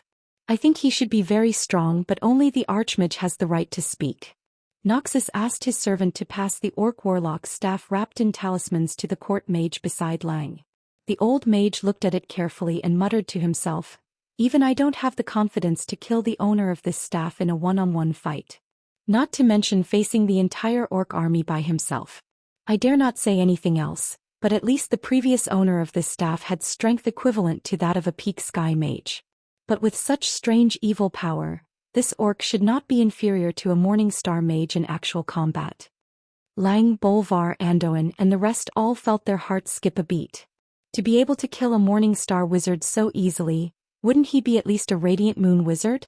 In the entire world of Azeroth, there were very few powerful mages. Naturally, the strongest was the Guardian Medivh. Under Medivh, there were only 2 Breaking Dawn mages that were generally acknowledged by the world: the Dalajan Great Master Antonidas, and the Kuel Salas High Elven Sun King Anastrian. Although there were quite a few Radiant Moon mages, there were at most 10 of them, and most of them were members of the Tirisfal Council. Unfortunately, Stormwind didn't have a single Radiant Moon mage. An existence that was likely to be a Radiant Moon mage was enough to make people tremble, but a master tactician as well? The series of fire and water attacks broadened the horizons of these generals who only knew how to fight head-on. Now that they suddenly heard that Duque had such an amazing teacher, Lang and the rest's evaluation of Duque rose by leaps and bounds. It turned out that a great teacher produced a great disciple. No one would have thought that Duque would have such a trick up his sleeves. He was the teacher and he was the disciple. They would only think that the reason why Duque was able to make such a name for himself as the Sea King was because he had an expert guiding him from behind the scenes. King Lang asked tentatively. Noxus said that His Excellency Huoja has the mage imprint of the royal family mages. The old court mage shook his head. The emblem of the royal family mages is just a simple way to distinguish between friend and foe. For powerful mages, this kind of ordinary arcane emblem is easy to imitate. This doesn't prove anything. Lang was obviously disappointed. After losing Medivh, he suddenly heard that the other side also had a mysterious and powerful spellcaster. The need for mages made Lang instinctively yearn for a more powerful mage to rely on. What a pity. The servants cleaned up the meeting hall, and the hall fell into a mix of emotional and rational arguments. In fact, everyone knew that it was impossible to win with just Stormwind. Preliminary estimates put the number of orcs at no less than 100,000. According to the battle casualty ratio of 1 to 3, even if all the adult men in Stormwind were counted as elites, it would not be enough to kill them. But it was impossible to give up the territory of Elven Forest just like that. As the core of the entire kingdom, more than 70% of Stormwind's citizens lived in Elven Forest. If all the citizens were to move to Stormwind City to seek refuge, just the food problem alone would make Lang's hair turn white. The only good thing is that we opened up the sea route. Now, food from the western wilderness can be continuously transported to Stormwind City through the sea route, temporarily filling up the food shortage in Stormwind City. It would have been better if Bolvar had not mentioned it. Now that he mentioned it, Lang could not help but think of Duque's kindness. There's no other way. We'll ask for help from the other major human kingdoms. These green-skinned creatures will soon not only be a matter of our kingdom, but a disaster for the entire human world and even the world of Azeroth. Lang's words unfortunately hit the nail on the head. The huge orc army had long been dissatisfied with just half of the Redridge Mountains and one elven forest. Just as the great Mongolian navy's goal was the Sea of Stars, the orcs' goal was the entire world of Azeroth. In addition to attacking Stormwind from the west, the orc army also split up a division to cross the Reedridge Mountains and the future Burning Steppes to the north. They crossed the barren lands and killed their way to Dan Maluo in the middle of the Eastern Kingdom's mainland. Yes, the orc army of tens of thousands, led by the Bloodring clan of the tribe, went to find trouble with the dwarves. Not only that, there were also some small tribes who chose to go all the way north, killing their way into the territories of the Kingdom of Torrential Fort and even the Kingdom of Alterac. Since April, Lang had sent out letters asking for help to all countries, but the response of the countries had been slow. These countries that were thousands of miles away instinctively thought that Lang had seen wrongly and thought that the trolls were some kind of orc.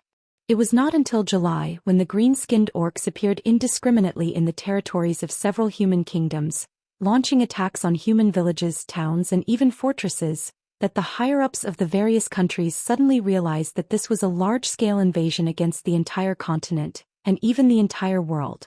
And at this time, more than half of the territory of the Elven Forest in Stormwind had fallen.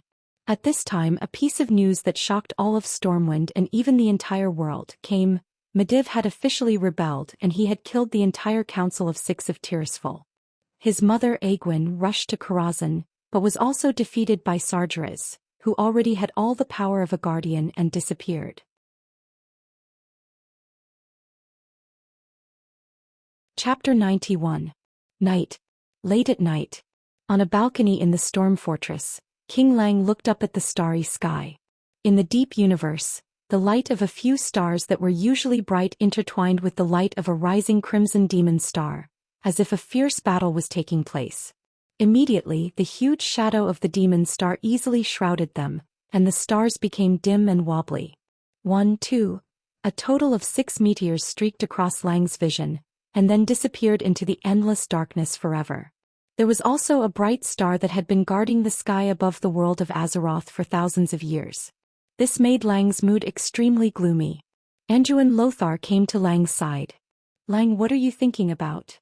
In private, Anduin was not Lang's subject but a good friend of 30 years. "Anduin, I'm thinking, is our friendship with Medivh just an illusion? Why would he do such a thing?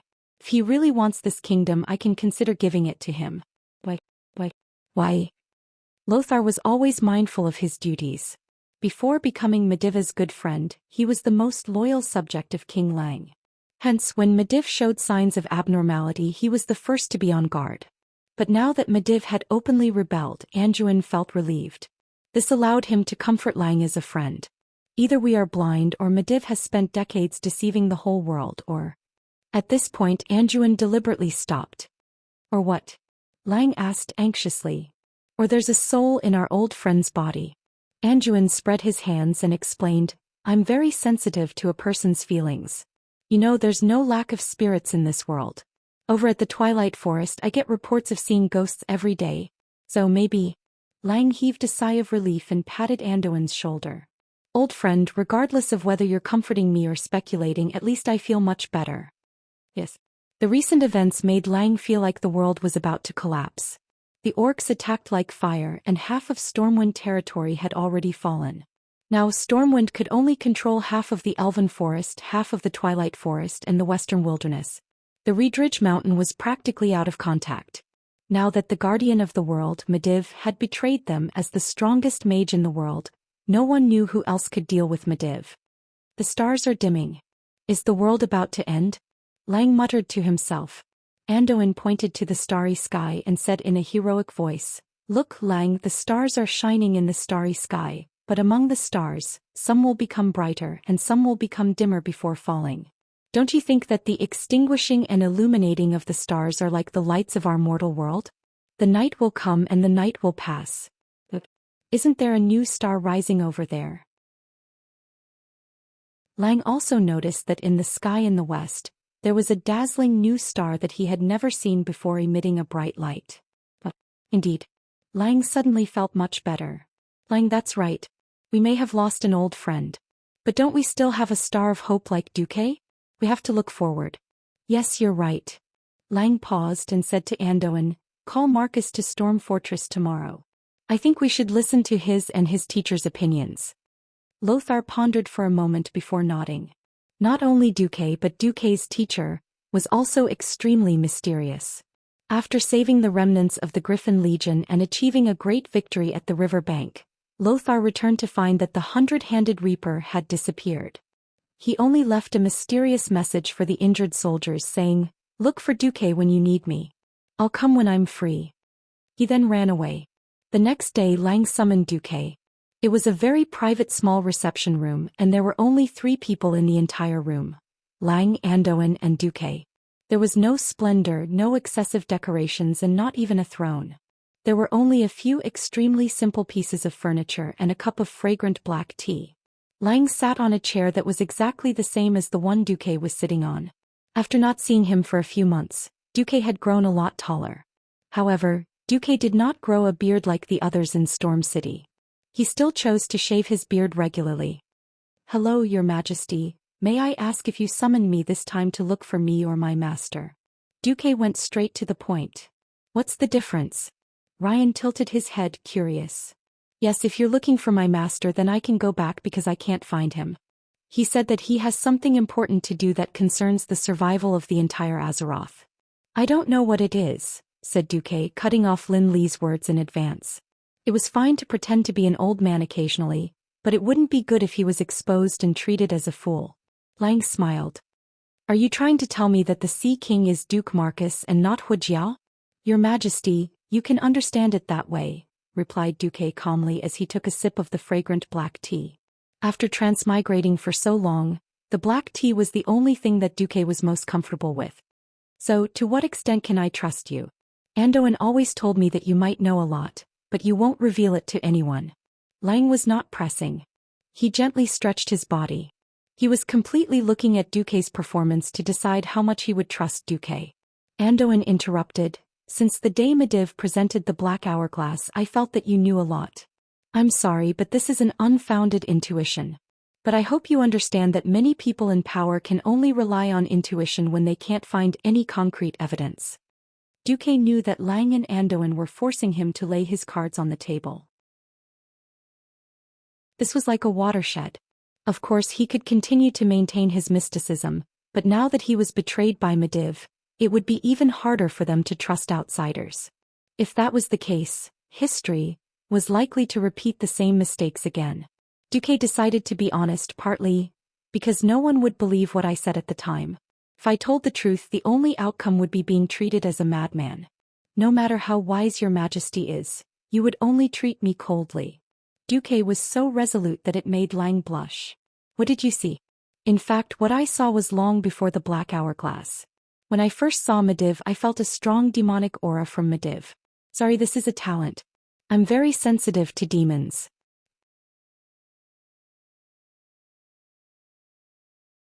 Chapter 92. Hiss. Lang and Andoin gasped at the same time. But Duque's shocking words were yet to come. "After I returned, I went to Master's secret library and read a lot of information in private. When Medivh presented the Black Hourglass, I was 60% sure that the one possessing Medivh was the fallen Titan, the boss of the Burning Legion, Sardras." "What? Medivh was possessed by Sardras?" They really didn't know whether to be surprised or happy. At this moment, their mouths were filled with mixed feelings. They completely understood why Duque chose to keep his mouth shut and keep it a secret. What was Duque's identity at that time? Even now, if Medivh hadn't exposed himself, they would still be in the dark and wouldn't know that Medivh had betrayed them. After all, a Black Hourglass couldn't prove anything. Now Duque actually pointed out that it was Sardras's doing. Lang and Andoin were both happy and afraid. They were happy because their old friend Medivh might not have really betrayed their friendship in the whole of Azeroth. They were afraid because it was Sardras. As knowledgeable and cultured nobles, of course they knew who Sardras was, and what he had done to the world of Azeroth 10,000 years ago. "How are you sure it was Sardras?" Andoin asked tentatively. "This is not a secret and many mages know about it. More than 320 years ago, the previous guardian, Medivh's mother Aegwyn, went to a magical world. She stopped a group of demons who were hunting dragons, and then encountered the Burning Legion's demon king, Sardras. Using the power of the strongest mage group in the whole of Azeroth, the 6 members of the Tirisfal Council, she defeated the demon king and sealed his body." "Sealed?" Lothar asked. The specific matters were not recorded in the documents. I guess only the people of the Tirisful Council would know. However, I can tell from that incomparably dark Titan aura that only Sargeras' soul could be so powerful. Even if Duque used an uncertain tone of speculation, Lang and Andoin had already instinctively believed that it was a fact. Because this was the truth and Duque's words were only a hint to them. They would naturally verify Duque's words through all kinds of information. King Leon's 10 fingers dug deep into his thick hair, and his eyes were a little unfocused. This is bad. If the Demon King steals the Guardian's magic, then the Tirisful Council will fail. Yuan will also fail. Doesn't that mean that no one in Azeroth can deal with Sargeras? Oh my god. Stormwind is almost over. How can I, the ruler of a fallen kingdom, face the late emperor? Andoin had never lacked courage, but at this moment his face was ashen. At this moment the whole meeting room seemed to be under a spell that stopped time. Duque stood up proudly under the stunned gaze of Lang and Andoin. He raised his head and said softly, "No need to say more, Your Majesty. Things can still be salvaged. Please be confident." Confidence may not necessarily win, but without confidence you will definitely lose. If you don't even have confidence, how can you get the people, the soldiers and the nobles to support you? Trust you? Since I, Duke Marcus and Anduin Lothar are standing here, and since there are millions of people who support you before we all fall, who dares to say that the future of this kingdom is bound to be destroyed? If the destruction of Stormwind is inevitable, then let me change it for you with my own hands. From the moment I knew that things were bad, I have been preparing for this day. I had hoped for countless times that it was just my ineffective effort. But since all of this has really happened in order to prevent more people from crying, and to stop the grief of the Griffin Legion who sacrificed their lives in the Red Ridge Mountain, shouldn't we work harder to avoid all of this? Duque's tone was calm and impassioned. After listening to Duque's words, Lang straightened his back and raised his head, almost as if he had been electrocuted. Lang tidied up his appearance and nodded at Duque, who was full of concern. He then smiled bitterly at Duque. "I'm sorry, I've embarrassed myself. As a king, I have to be an example to the people and nobles. I really lost my composure just now. Well, Duque, I think you have thought of many ideas. Take them out at once, don't hide them." Andoin also gave the most sincere smile to Duque. He also realized that Lang had been depressed recently, and did not expect Duque's encouragement to be so effective. "Do you have a map?" Duque asked Lothar. As the supreme commander of the kingdom's military affairs, Lothar always carried a simple map with him. He spread out the map on the coffee table. Duque pointed at the map and said, "First of all, fighting against the entire orc tribe is not a matter for Stormwind Kingdom alone. Your Majesty, if you can't get reinforcements from the Rotterdam and the Torrent Castle in the short term, you have to be prepared to defend Stormwind City to the death. If there is really such a thing, I strongly suggest that Your Majesty let the women and children cross the sea to the north first, passing through the dwarven territory of Danmoro that is also exposed to the orcs' attacks, and directly to the Hillsbrand Hills in the north. Because there, Your Majesty, you will receive sufficient support from several other human kingdoms. We can transport the women and children back to Stormwind to continue with the military supplies and soldiers." In a situation where the dwarves' iron stove fort was being attacked by the horde, what Duque said was right. Lang and Andoin nodded at the same time. In fact, in history, the defeated Lothar had also brought the defeated troops and people of Stormwind to do the same thing. However, the situation in Stormwind was not that bad yet, so Duque did not propose a national retreat. Seeing that Lang had agreed, Duque continued, "Secondly, I suggest building a fortress defense line near Gold's Higher Town." Andoin interrupted, "That's useless. We have already proven with blood at the Red Ridge Mountain that a simple fortress can't stop the attack of the orcs." "No. That's because your battle strategy is wrong." Duque took out a blueprint from his arms and handed it to Lothar. "Build it according to my model and I guarantee that it will be able to continuously bleed the orcs." Lothar was a man who knew how to use weapons. As soon as he saw Duque's blueprint, he immediately agreed. "Thirdly, I strongly suspect that Medivh has a direct connection with the invasion of the orcs. So, I suggest that the two of you consider whether to send a commando team to attack Karazhan directly." Lang's face froze and he began to stammer. "Medivh is controlled by Sargeras. Yes, he betrayed the world of Azeroth. But what is the direct connection between attacking Karazhan and solving the crisis of the orcs' invasion? Just as Lang was unable to make a decision because of his feelings, a royal guard knocked on the door and walked in. Although he had deliberately lowered his voice, Duque still heard it. A strange female orc has come. She speaks fluent common language and says that she wants to see His Majesty. She also brought the corpse of Mediva's disciple Khadgar. What? Khadgar is dead.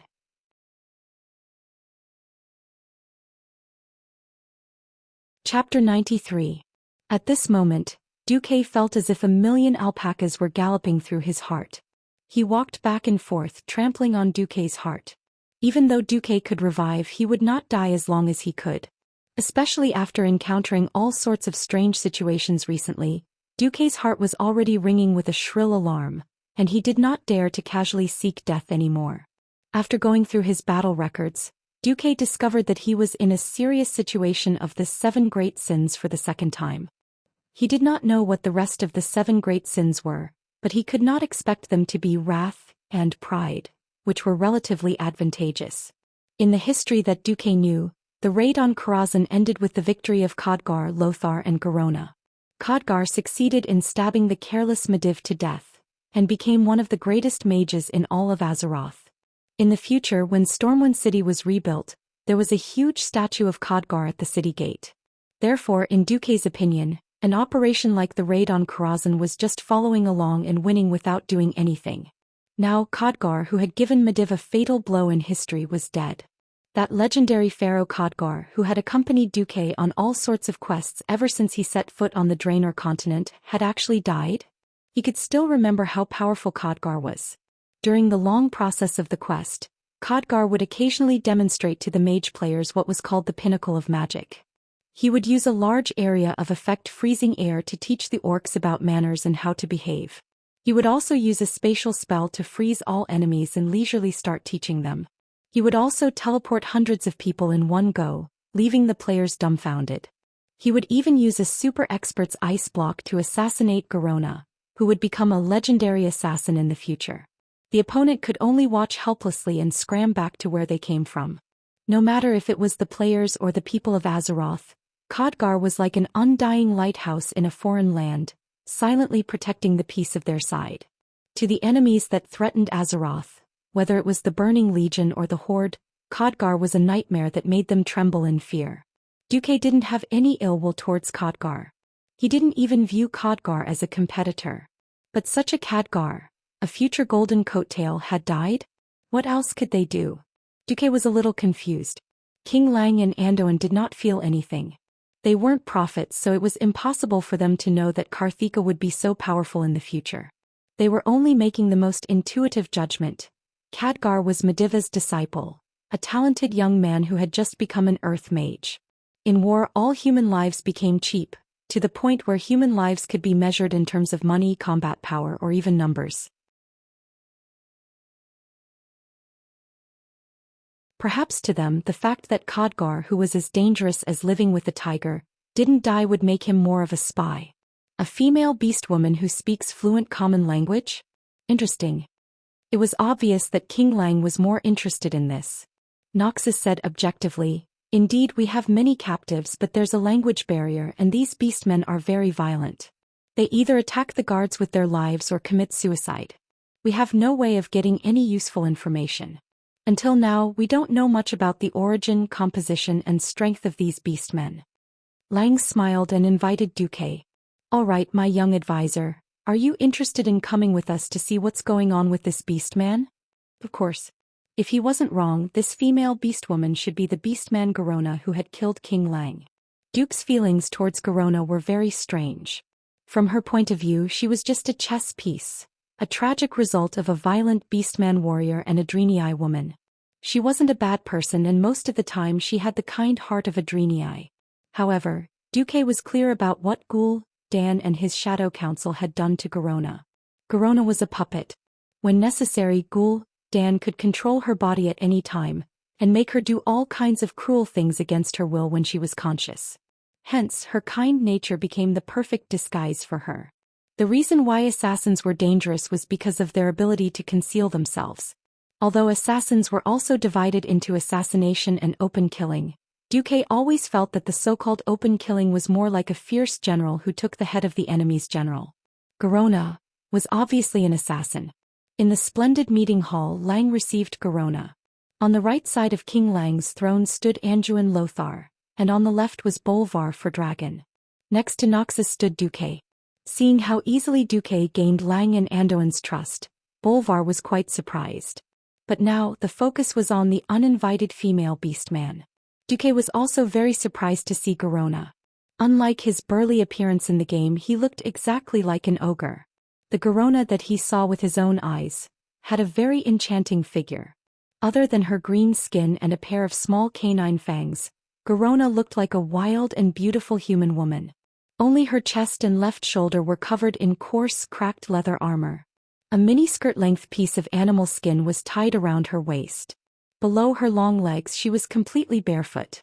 Her well-toned and streamlined muscles were on full display.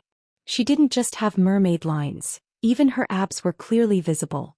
Ignoring the dozen or so guards of the royal family pointing their shining halberds at her, she curiously looked around the magnificent meeting hall. Every chair was exquisitely carved, and the exquisite murals depicting the 7 kingdoms of Azeroth, as well as dwarves, elves, trolls, and other creatures were the focus of her attention.